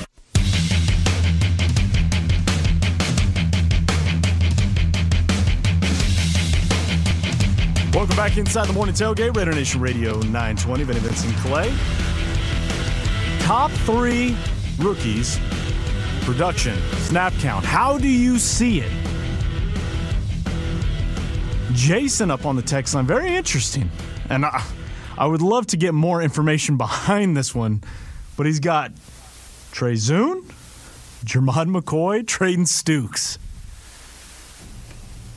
If Trey Zune has the highest snap count of the entire rookie class, Is that a good thing? I'm trying to go through the permutations in my head. Vinny and Clay, if Trey Zune is your rookie class snap count leader, is that a good thing or a bad thing for the Raiders? Well, it means one or two things, or maybe one of three things happen. Number one, he comes in and lights the world on fire and takes somebody's job along the offensive line. Mm-hmm. That's a good thing. That's a great thing. Number two, others failed to step up and lost their jobs, and Trey Zune was kind of the next man up. That's bad thing. A not so good thing. And then the other is we can. There's a caveat to the other one. Somebody gets hurt and he has to play. Now the question is that a good thing or a bad thing? Well, Trey Zune will determine that by his play, whether that turned out to be a good thing or a bad thing. So one bad, or one very good, two not so good, three to be determined. So I would just by, again, the world of logistics, Clay, and tell me, poke holes in this if you see fit. With the amount of depth that has been built, seemingly, along the offensive line in quick order, right, with the investments that have been made, whether it's the draft, Spencer Burford's there, JPJ, Caleb Rogers, DJ Glaze. It feels like if he's leading in snap count, it's because of the former, option A, that he went out and won it. He was just undeniable. He had to be out there, which, good news for him, good news for the Raiders, I would think. Yes. But again, those other options obviously would still be on the table. Interesting, it's the only Trey Zune I've seen in the top three. Yeah, and I think people are getting confident in the fact that if and when he arrives as a starter, that there won't be a large drop-off. You know, and I kind of feel more confident about this group as a whole, that if they come in for whatever reason, there won't be a major drop-off and it won't be a weakness on that position group. East Oakland Raider says, trading Stukes, Key Crawford, Jermon McCoy, put it in ink, baby. Boom. Now, the Key Crawford, let's because we've talked Stukes, we've talked Jermon McCoy and the reasons why. Key Crawford, he continues, at least as we sit here and the conversations we've had, maybe the least talked about rookie of the class in terms of first 4 or 5 picks, right? So Key Crawford, I know we went through the exercise of what it would take for him to be the guy opposite Max Crosby, right? If he were to go above and beyond, Malcolm Kuntz in terms of that rotational role, what he would have to do. Are we sleeping too much on Key Crawford? As Jesse Merrick of Silver and Black Sports Network pointed out earlier this hour, 89% win rate in college. That was tops in college football seasons ago. Raider Nation salivating over that number. Can that translate to the NFL? Are we not talking about this kid enough? I don't know that we're not talking about him enough. I just think that there's a little bit of traffic in his lane, right? And it's not a bad issue to have at all. Kwity Paye right now would be the starter at that position theoretically, and and then Malcolm Kuntz is in the picture, and I think everybody hopes that Malcolm Kuntz, gets back, to form, to the form that we talked about yesterday, back in 2023. So I think it's only because I think if we're not talking about him enough, it's only because there doesn't feel to be like this desperation that he has to win this job and he has to get out there. That he's somebody that the Raiders are going to bring along in a way that reflects where their depth chart is right now, and that isn't to say that he's not going to play, because I do think he's going to play, but I think that they're going to come up initially with, all right, show us that you need to be on the field, and that compel us to put together a package for you to get out there early on, right? And then excel in that in that scenario, and then depending on how you handle that, maybe there will be more that's put on your plate, et cetera, et cetera. So I think the reason that we're not necessarily talking about him isn't because nobody believes that he's not going to be able to go out there and produce. It's just that there's a crowded room right now at his position. Though it does feel like there is opportunity. Of course, that's what I just said. No, I agree. He's got the opportunity. But I agree. Yes. No, I agree with you. I don't know if I would classify. Maybe it's just semantics, but I don't know if it's traffic. Like Kwity Paye obviously got paid, so he's going to get his playing time. But I don't necessarily see Malcolm Kuntz. Yeah, I don't see Malcolm Kuntz as being the guy who's in his way, because as we talked about yesterday, Malcolm Kuntz is probably number 2 on the list of guys that have to step up on the roster. That those are returning. So it feels like there's reps to be had. Is kind of what I'm getting to. But I don't disagree with what you're saying that he's going to have to do it. And it's not because he's not talented enough. We just haven't seen it. Right, and I think a good way to do it is to give it to him in piecemeal and let him earn it, and then hopefully by the end of the season you're talking about a really good football player. Conversation continues. Hour number 3, Ryan McFadden of ESPN joins us next here on The Tailgate.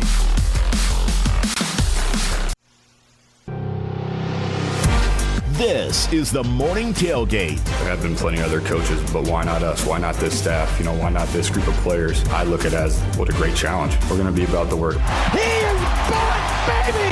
And the Raiders regain the lead! With Vince Sapienza, Vinny Bonsignor, and Clay Baker on Raider Nation Radio 920. Covering the Las Vegas Raiders with ESPN, it's Ryan McFadden on the Morning Tailgate. Hour number 3 here on the Morning Tailgate. It's Raider Nation Radio 920. Vince Sapienza, Vinny Bonsignor, Clay Baker coming to you live from Las Vegas on a Tuesday, July 21st, 2026. We're coming to you live from the flagship for the Silver and Black. And we're asking today, as rookies report on Thursday, who do you believe will lead the Raiders rookie class? Snaps, productivity, 1, 2, and 3. Trayton Stukes has been a popular name. Fernando Mendoza, obviously a popular name as well, but depending on where you think and when you think he will start, has kind of dictated where he ranks, 1, 2, or 3. We want to continue to get your thoughts on the text line. Your call, 702-365-9200. But joining us now, ESPN's own friend of the program, Ryan McFadden, joining us. Ryan, good morning. And when you gear up and get your notebook ready for training camp and you look at this Raiders rookie class from 2026, who do you believe will be the snap count leaders from this rookie class, 1, 2, and 3? Good morning.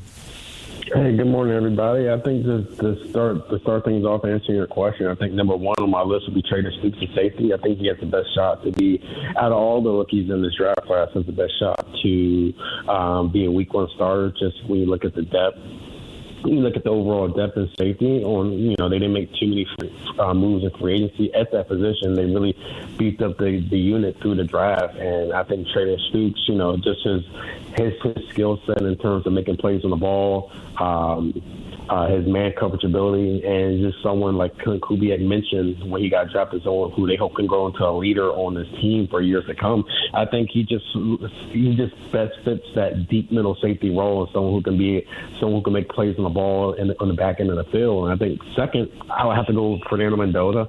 I think the way things are looking, I think that even if he's not starting the first week 1 or he doesn't start until week 5 or whatever he is, I still think he's going to get a significant amount of reps out there whenever his name is called. And I think number 3, I'm going to go with Mike Washington, the running back. The reason why I know they want Ashton Gentry to be that bell cow running back and get a majority of the stats, but I still think there's a role for him as an RB2, and I think they're going to depend on him unless they go into free agency if they want to add another veteran in the backfield. But at the moment, it doesn't look that way. So I think he has a shot to get some significant snaps in year 1.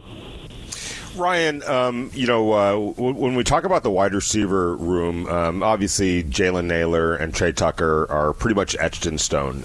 But there is a wide open battle, and maybe it'll be a cast of characters that kind of fill it depending on the situation. But between Jack Bech, between Dante Thornton, and I'm going to throw Malik Benson into that equation as well. Who do you see emerging and in that maybe third wide receiver role, if you want to call it that, and who is in most danger of, hey, buddy, the time is now for you to step up or you're going to get pushed aside? I think someone who can step up until that wide receiver 3 role the most. I think Jack Bech. I think Jack Bech has. I still think he has a lot of potential there to be a quality quality target in that wide receiver room. And to me, someone who I think needs to step up is Dante Thornton Jr. I think he had a strong training camp last year. It did not translate to the regular season, but at the same time, you see the size, you see the speed, and I think, if he's able to put it together, he can be a true threat out there in that wide receiver room. And when you look at that position as a whole, it's still one of the weak spots on that roster. Like you said, you feel like Jalen Naylor and Trey Tucker are set in stone. And for someone like Trey, they're going to need a big year. It's like for Trey, who's going to be unrestricted free agent next offseason. But yeah, it's still at the same time, I still don't see. It wouldn't be surprising if we get into like the middle of training camp and there's the Raiders try to bring someone else in, whether it's through free agency or the trade market. Could you ever foresee a difficult time for a lot of wide receivers to get a certain amount of targets once the season begins, only because we know of Kubiak's propensity to be 50-50 run-pass, and there may not be throwing the ball all over the field? I think for what he's trying to do in the offense, I think the guys that they have in the current wide receiver room, I think they're going to get their fair share of targets. At the end of the day, it's still going to go back to they're going to feed the ball to Brock Bowers either way, just given who he is and how impressed and like how he's one of the better pass catchers in the league, no matter wide receiver or tight end. And you have Ashton Genty, who, those are two guys right there who are believed to be like pillars of your team moving forward. But I think when you come to Jalen Naylor and Trey Tucker, I still think there's enough targets to be had for them to kind of see their numbers take an uptick. Like you see Jalen Naylor, the last few seasons, his numbers have gone up in Minnesota, and I think he has a chance to, increase his production here in Las Vegas, just given the depth at wide receiver. The same goes for Trey Tucker. Now, it's not. I don't think it's gonna be a situation where both guys are getting 1,000 receiving yards or something like that. But I think they are positioned that still they're gonna need them in that passing game. And I think there's gonna be opportunities for them to make some form of impact. It's Ryan McFadden of ESPN joining us here on the Morning Tailgate. Let's jump to the defensive side. You listed Trayden Stukes as your kind of number one guy from this rookie class to lead the way in that respect. What is it about him and that you've seen, you've talked to, that gives you the optimism that he can be that impact player day one? It goes back to you look at his ball skills. He already comes. You look at the ball skills. A guy who can, also you can put him anywhere on the field, and that's something. It seems like defensive coordinator Rob Leonard is prioritizing with his defense, is having guys who are versatile, and you can put them at any spot on the field. And this is a guy we've seen he can play that deep safety. He can go alternate with Teron Johnson in the slot and the nickel as well. And this is someone who has very good man-to-man cover skills with his speed. I think I think his skill set all around just fits that deep middle safety role. Like I said, someone who you can rely on the back end to make plays on the ball or keep up with receivers. So yeah, I think that's why I think he has the best shot of starting right away. And like when we see their offseason moves, they needed depth at safety, and they addressed that depth through the draft. So, and I think Trayden Stukes has the best shot. And also, too, one of the knocks was that he was an older prospect, going into the draft. But I think that would be his benefit. That would probably be his advantage in terms of getting ready to play right away. Ryan, if you were to outline or draw up a kind of a seamless transition from Kirk Cousins to Fernando Mendoza, how would that look, and when do you think it would be? Oh, I would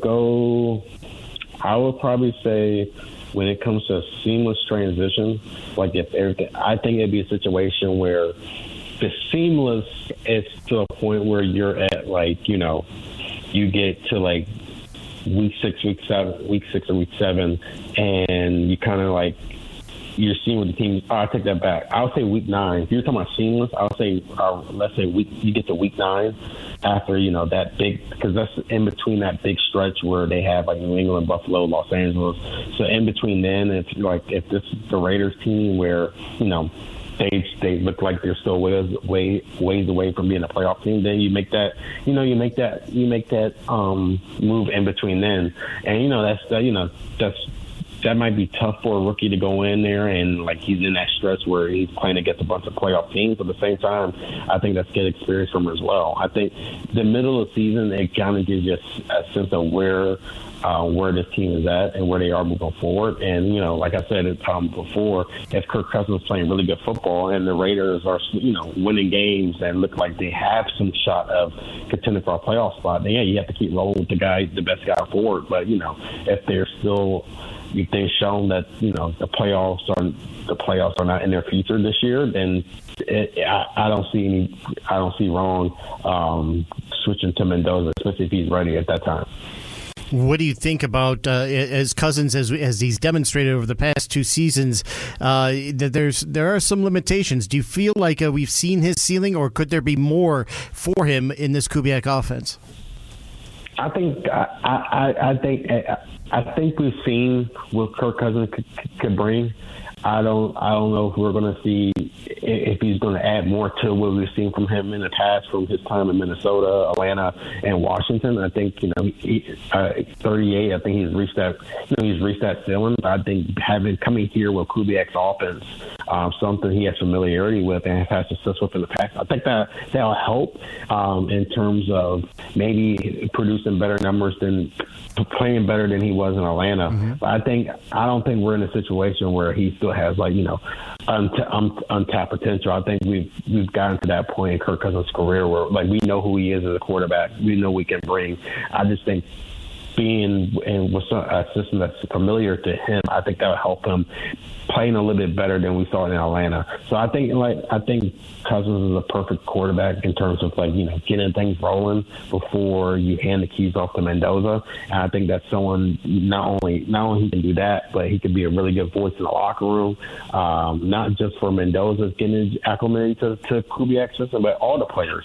You know, Trey Tucker talked about how he's relied on Kirk Cousins kind of get adjusted to where, you know, what Kubiak expects out his wideouts as well. So I think just having him not only getting things going and having the experience presence in that quarterback room who can start right away if needed, but just being a good leader just having a strong leader in a locker who's familiar with the staff, the system, and helping the young guys get acclimated for the foreseeable future.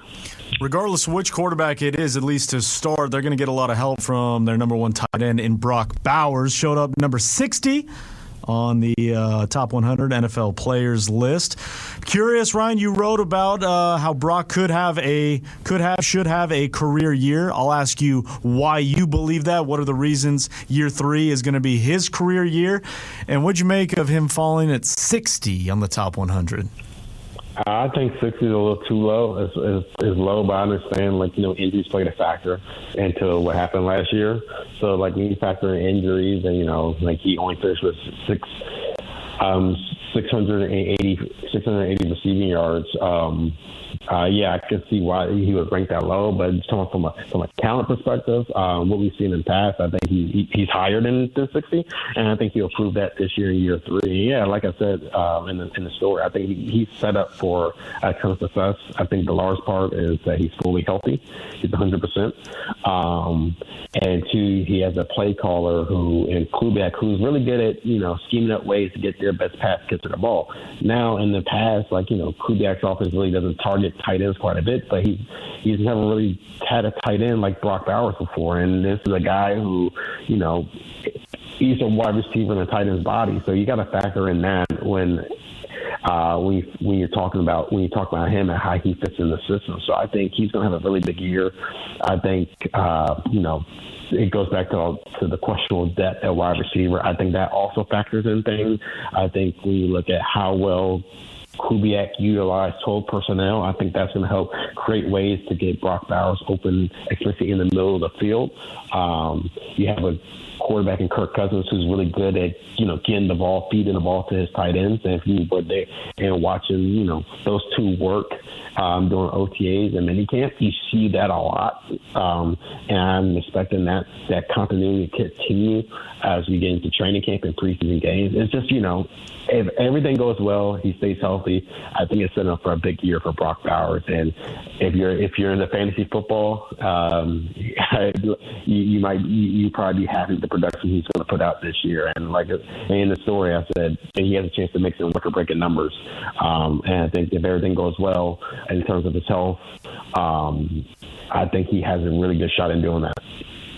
I completely agree, Ryan, and I'm going to throw another player at you who I think is going to end up on that top 100 list, and that's Ashton Jeanty. If you could draw up a total between or that combines Brock Bowers' receiving yards and Ashton Jeanty's yards from scrimmage, what might that look like? Because I think both of those players are in for big years, and I do think that Ashton Jeanty is going to crack that top 100 this time next year. I think so. I'm going to agree with you 100%. I think Ashton Jeanty he's going to crack it. I think when you look at, and I always when I'm asked about Ashton Jeanty, I always go to this point. He was 25 yards away from 1,000, despite the struggles on the offensive line. And when you look at that Chicago Bears game, more importantly, when you look at what he did to the Houston Texans, and that's one of the best defenses in the league last year. You can throw it out there that they were the best. Then between the Texans and the Denver Broncos and the Seattle Seahawks, those are like your top three defenses last year. And Ashton Jeanty just went off in that game in December.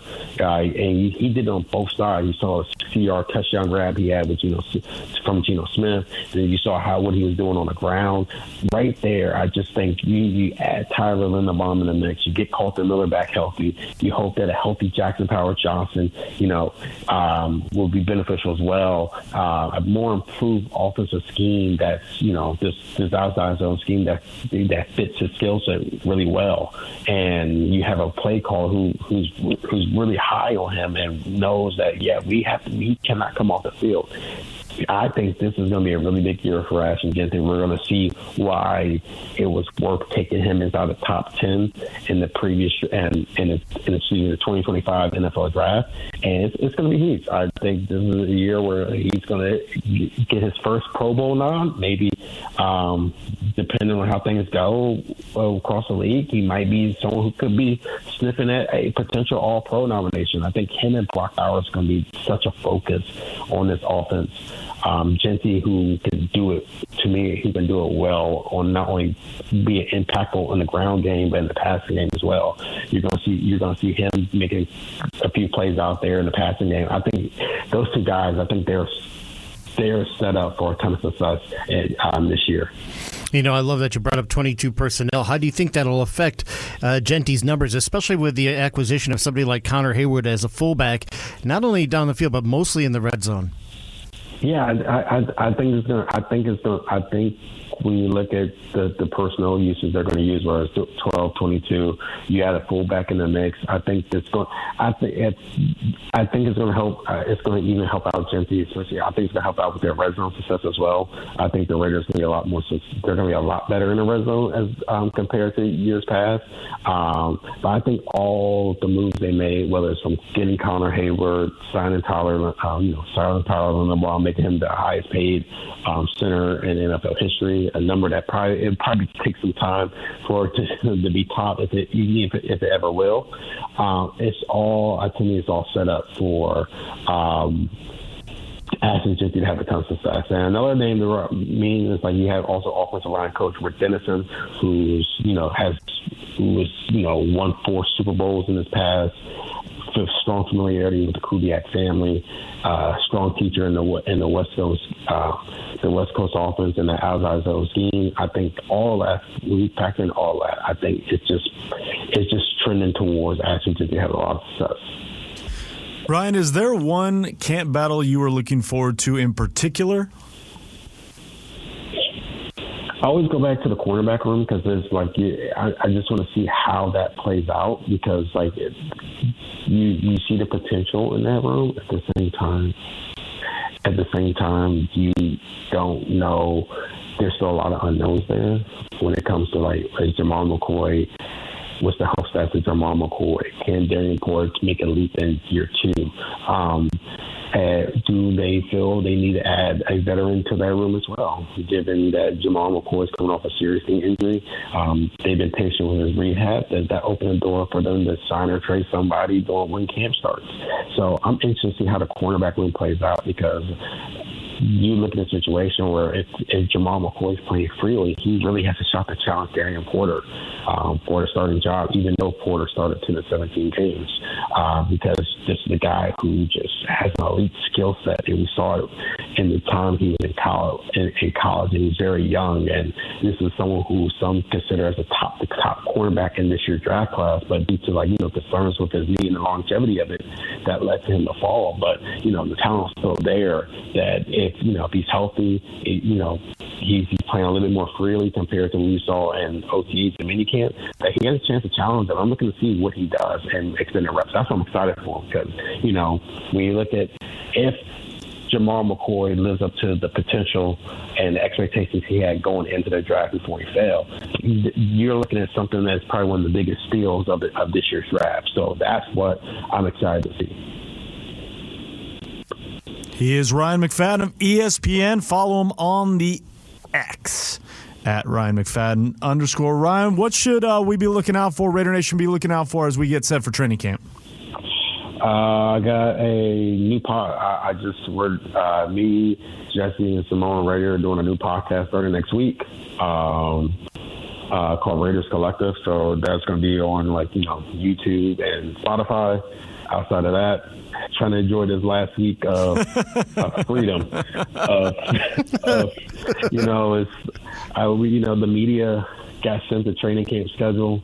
And I'm like, oh man, let me just enjoy this my free time as much as possible. Did you even look? Did you even look at the calendar schedule yet, or you can't even bring yourself to look at it yet? I can't bring myself to look at it. I already know. That's fair. Ryan McFadden, ESPN. Ryan, we appreciate you as always. We'll enjoy what is left before the rookies report on Thursday. Full squad back at it next week, and we will be at it with you next week as well. Appreciate you. As always, thanks for having me. Talk to you guys soon. Thank you, Ryan. It's Ryan McFadden on the X at Ryan McFadden _ So he says Vinny cornerback room is going to be the one that he's looking forward to the most. Interesting. He bringing up a vet to, with kind of at least it is an unknown. I guess Jermod McCoy, all signs point to him being a go, but I guess he could become an unknown, which definitively makes him an unknown. Yeah, don't sleep on Zeke Massis, too. I know the Raiders really like him, and he definitely flashed during the spring, and now, just getting the pads on and being a physical player, the Raiders need him to be. I think that if he can show that, if it translates from what we saw in OTAs and minicamp to training camp, then I think that he's going to be able to have a nice role. I think at this point, were you bringing up the possibility of bringing in another veteran? That's what he said. He said bring in a veteran because of the unknown that is Jermod McCoy. And I'm sitting here saying all signs point to him being ready, but because of the reasons why he fell to the 4th round, he is by definition an unknown of what you're going to get out of him, at least to start. And we're not even talking about years down the road. We're just talking about the now. Yeah. That in it itself makes it unknown. So the fact that Ryan says, hey, maybe they need to bring in a veteran because of that is an interesting thought that I had not given any. Yeah, and I don't believe that they would do that prior to training camp. I think that would have to be something that they're going, oh boy, we're a little bit short in that area. They're not ready. Darian's not ready. Jamad's not ready. Zeke's not ready. Maybe we got to go figure something else out there. But I don't see that happening, at least from my perspective anyway. Heading into training camp, I think they want to give these young players. I think this is what this season is all about.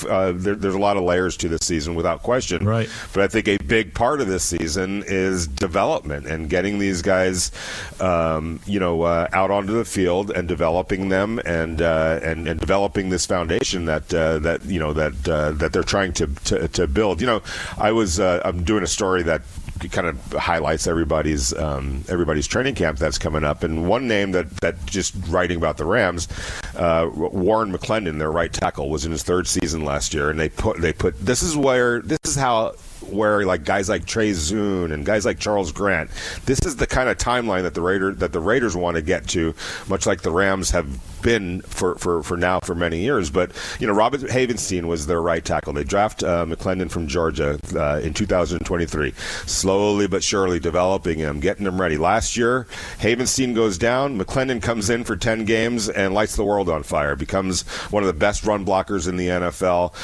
Had a grade of over 80 by PFF, and it wasn't because he couldn't play early on, or they didn't believe that he could play early on. Rob Havenstein was the starting right tackle, and they were able to bring a young player along slowly at their pace so that when his time came, he was ready. And that's why, as much as we are in a rush to get Trey Zune out there and Charles Grant out there and all those types of things, just understand that there's also a lot of value, you guys, in being able to bring them along at their pace, at your pace, rather than a desperate pace. Now, when it does come back to that cornerback room, and I think where the Raiders are right now, I think it's imperative that guys like Darian Porter or Jermon McCoy take that job and run with it, and you get them out on the field and expedite it because of where you are as an organization. But always kind of keep that in mind, that it doesn't mean that guys can't play and that there isn't a plan in place or that it's not ultimately going to work out. That's a great example that I just cited of how it is almost ideally when you draft a guy in the third, fourth round or so and bring him along slowly and get him ready, and then all of a sudden, boom, he's ready to go when somebody goes down. 702-365-9200. We'll get your final thoughts. Open up the phone lines one more time. Your Raiders rookies, 1, 2, and 3. Who will be leading in snaps and productivity? Your thoughts next here on The Tailgate. Vince, Vinny, and Clay want to hear from you. Call or text the show at 702-365-9200. Now, back to the morning tailgate. Out of all those great milestones, I'm really happy about these past 2 days because it's back to football. It's good, and I really enjoyed college. We were able to end off, the Hoosiers were able to end off on a high point, and now back to the bottom of the totem pole. Yesterday, I was like, wow, I have a lot to work on. And wow, the NFL players, everybody here in rookie camp, these are all really, really good players. So I need to elevate my level of play to then when we go to OTAs next week and training camp. So it's good to start back on the bottom of the totem pole. I have a lot to learn and a lot to grow, both great coaches and great players around me. I'm excited to do it. Fernando Mendoza, it sounds like it's one of those guys that truly enjoys the process, enjoys not necessarily being at the bottom of the totem pole, but enjoys the fact that there's so much ahead of him to learn. That he values that. It's like enthusiasm over it, because there are athletes out there, and we've encountered a ton of them that just want to get to that end point, right? But to the great ones, typically, are the ones that enjoy the process, that enjoy the grind. You can hear it in Fernando's voice from how many months ago before OTAs got going and rookie camp got going, that he was just excited, one, to be back out on the field, and two, be like, all right, let's do it again. As much as he talked about winning the national championship in that moment and what a great stamp on his college career was, every time he talked about it was the way up, right? It was hardly ever just that game that he talked about. If you go back and when he was asked about his time at Indiana, it was very rarely talking about the national championship. And anytime he did, it was him talking about how he was in Miami, and he loved that he was in Miami and friends and family and the full circle moment.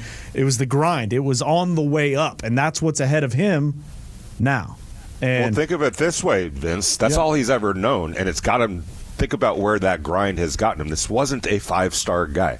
He turned into a 5-star player when it was all said and done, right? He worked himself, he grinded himself into being somebody that you look back and go, why wasn't this guy a 5-star recruit? Well, he wasn't, because and what he needed to do was grind it out every step along the way from a 2-star, 3-star quarterback that he was coming out of Miami, headed to Yale. Then all of a sudden Cal offered him a little bit of a D1 lifeline. He goes all the way out to Berkeley, California, grinds it out, becomes a really good quarterback, becomes a quarterback that Cignetti in Indiana said, yeah, that's the guy that I want to help get us over the top, but he's not quite there yet. We got to keep grinding. He kept grinding and grinding and grinding. Didn't even look very good early on in Indiana. Grinded it out to become the best player in college football, the best quarterback in college football, the Heisman Trophy, and the reason why Indiana won the championship, won the national championship. He's not going to deviate from that grind. He knows where that grind is capable of leading him to, and he's going to stick to it. He's going to embrace it. He's going to love it. He's going to live it. He's going to embody it. He's going to do all of those things because it's worked beautifully for him so far.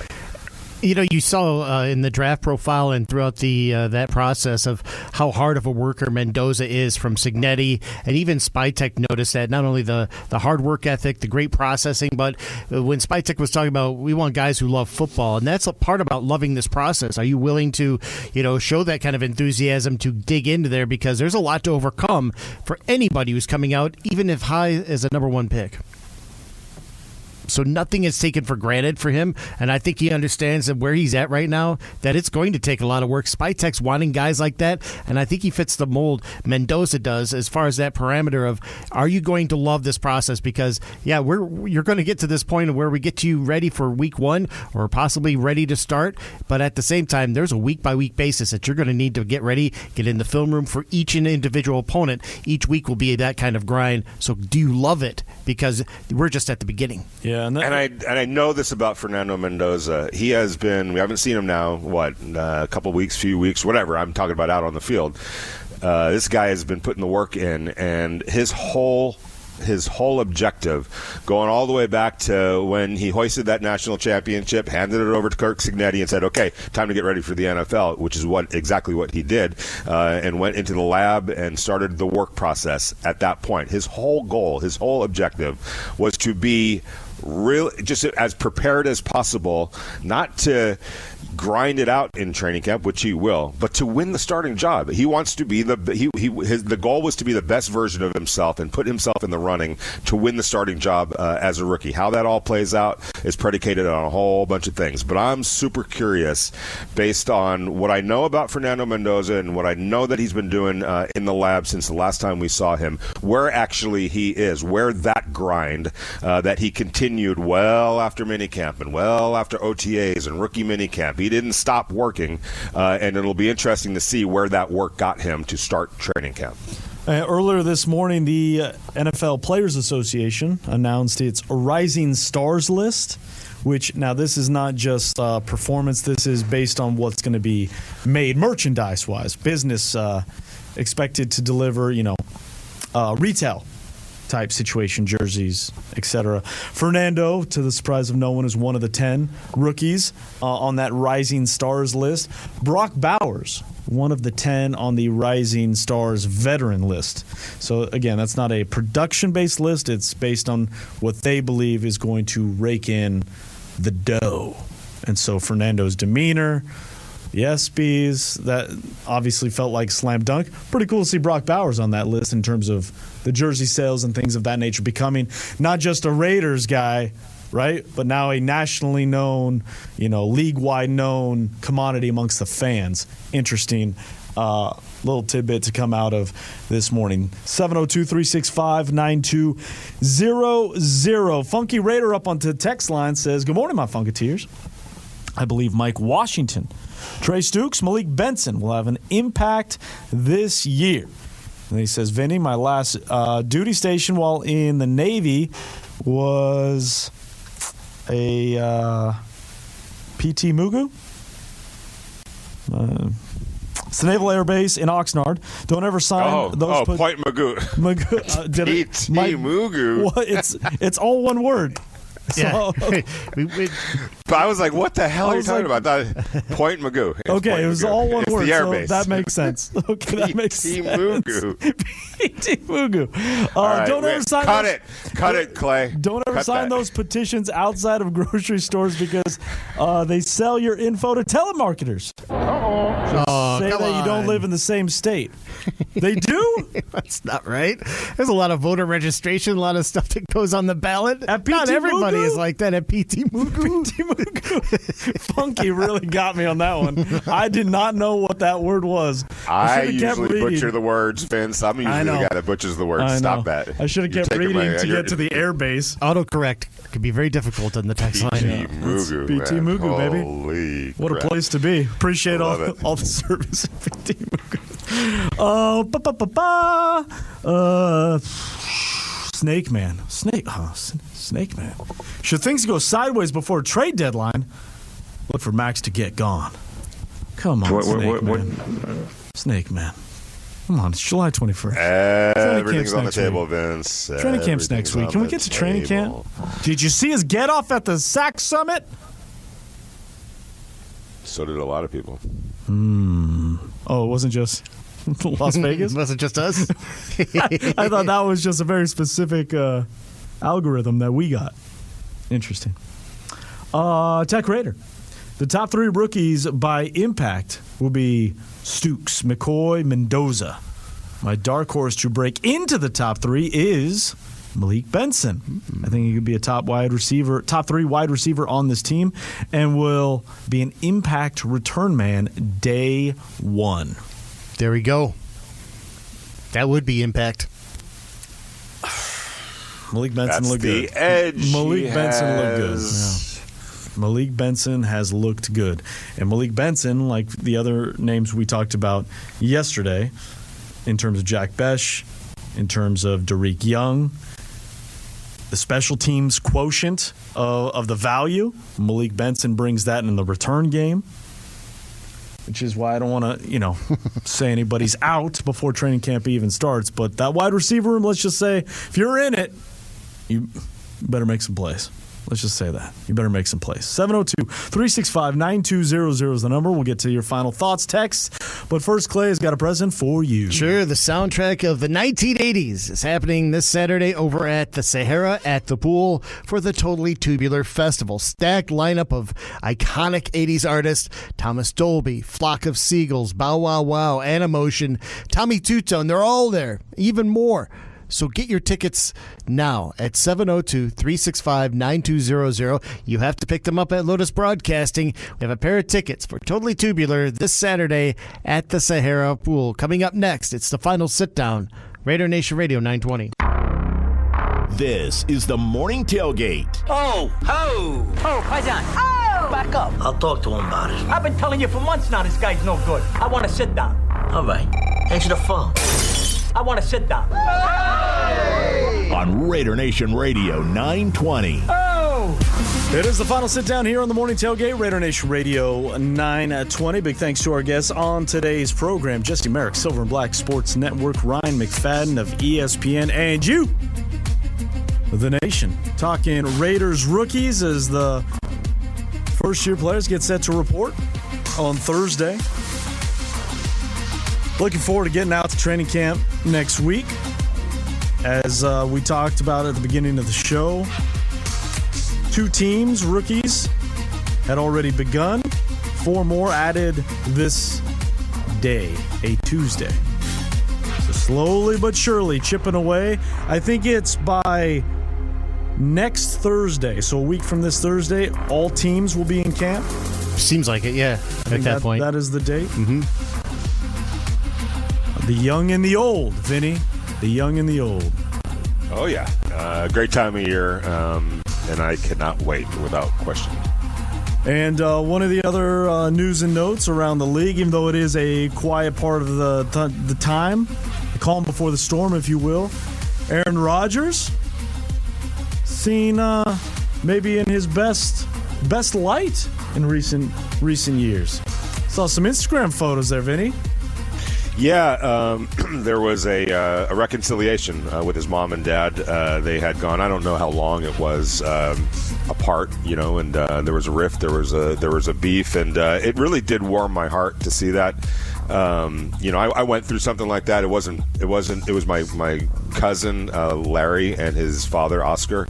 They were like best friends, and then they had a rift, and then they went like 10 years without talking to each other, to the point where we would be at Thanksgiving dinner, and he'd be in one side of the room, Oscar would be the other side of the room, and they would never talk. We tried and tried and tried and tried, and finally, the ice melted, and they got back together. And there's this thing. It's no matter how deep the disagreement or how long the silence might be, when there's a rift in the family or true friends, everything is always, guys. And please, if you're listening to me, and maybe you're in that situation, or maybe you know somebody that's in that situation, everything is a 5-minute phone call away from healing. It truly is. It just takes the courage on one side or the other to just pick up the phone, and you'd be amazed what happens when you pick up the phone and make the call, and 5 minutes later you're talking again and everything's good. It really sometimes is that easy, and it's a beautiful thing to see Aaron and his mom and dad. For crying out loud, it's your mom and dad. Shouldn't have been happening. Hopefully this leads to a long and enduring relationship and reconciliation between he and his parents. It's a great message. It's a great way to sit in the final sit-down. It just takes the courage, Vince. It literally does, and it really does. Just pick up the phone and say, "Hey, man, what are we doing here? What are we? This is dumb." Well, it's tough. Egos can happen even in family situations, and it's courage, and it's also dropping down the ego, letting the ego take a back seat and say, "Look, I was wrong too." If that's what it comes down to, either way, you have to realize that your family is all that you have in life, and nothing else can replace them. Wait a minute, Clay. Wait a minute, Clay. Wrong? Wait a minute, Clay. You were wrong too. Are you saying that I was wrong? No, I'm just kidding. So, two? You were all wrong. It was your wife that was wrong. Oh boy. Here we go. At the end of the day, who cares? If it's your family. Who's wrong? No doesn't doubt matter. about it. Everybody's No wrong doubt at some about point in their life. So that's good messaging moving forward. And it is kind of fits with the theme of starting anew. Training camp's getting going. Starting fresh. Starting on a positive. No? Right? It's going to be a long, that's true. grueling, grinding season for all 32 teams, no matter how their seasons end at the end of the day. It's a new journey. At the end of the day, your team is all you got. Your family's all you got. Raider Nation, you are a family. You got to roll with the guys that are here. Vince is thinking about it. I don't know if I want to. I'm trying to think. Well, too far deep. I'm here. I'm just kidding. just make that call, Vince. Do I have to call if I'm already talking to you? Oh! See what I did there? Oh! Took me a while. We're like this, Vince. You and I. Just as long as you stay over there on that side of the room. Is that why you went to California? Is that why you're not here? Oh, no. Did we just reveal? Vince knows how much I like him by all the chicken parmesan videos I send him, right? Yeah, I thought it was John Butchergrass for a second. Man. Chicken parm. There's some. God, do you get hungry like I do looking at those things? Jeez. Yeah, you're the worst. He just sends me all these food pics. He'll send me videos of what's worse than just a picture of food. He'll send me videos of the food being made, which is, as he knows, I enjoy the process. Like Fernando Mendoza enjoys the process of the grind, getting to the end point. I enjoy the process of cooking. Do you enjoy the process of actually cooking or watching people cook? Both. Okay, good. I do enjoy both very much because same here. Yeah, because I get to test it as I'm doing it. Get to have a little beverage, beer, a little wine, beverage while you're doing it. Yeah, put in some tomato paste, some garlic. He'll send me videos of it. I'm like, I'm at work right now. I'm at an ice rink. What do you want from me right now? I always wonder, where is he when he's looking at this? It's a wonder why when Bree asks you, what do you want for dinner? Italian. Yeah. Chicken parmesan. We do. You say that all the time. That was the conversation on the way out this morning. What do you want? There you go. We get it? We just had pasta, but we can make it again. Hey, there's never enough of that. There isn't. I think that's the beauty behind it all. EB Raider Gray up on the text line says, forgiveness is the scalpel that heals emotional wounds. You got that right.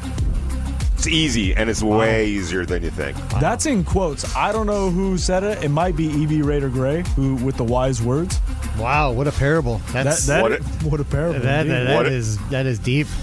What did Grandma Marguerite say? What you can't forgive, you forget. What you can't forget, you forgive. And you'll live to be 100 and some odd years old. I really do like that.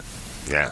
That's a T-shirt. Words of wisdom from somebody that probably finished the 9th grade. You know what I'm saying? Like before she was working in the garment district in New York City and running the dang show. So yeah, crazy, right? If that's a T-shirt, the picture, it's either Grandma Marguerite or pasta, a plate of pasta. There you go. Those went hand in hand. So you didn't show up at her house without her just feeding you like you were an entire army yourself. So, Well, great. Thanks, Vinny. I'm hungry now.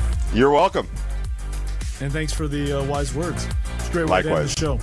For Vinny Bonsignor, for Clay Baker, I'm Vince Sapienza, Raider Nation Radio. We appreciate you. Make sure you stay with the flagship for the Silver and Black. JT the Brick from 12 to 2. Unnecessary Roughness with Q Myers from 2 to 5. We will be back on a Wednesday. The morning tailgate, 7 a.m. to 10 a.m. Pacific time. Have a great day, everybody. Hey, make the call.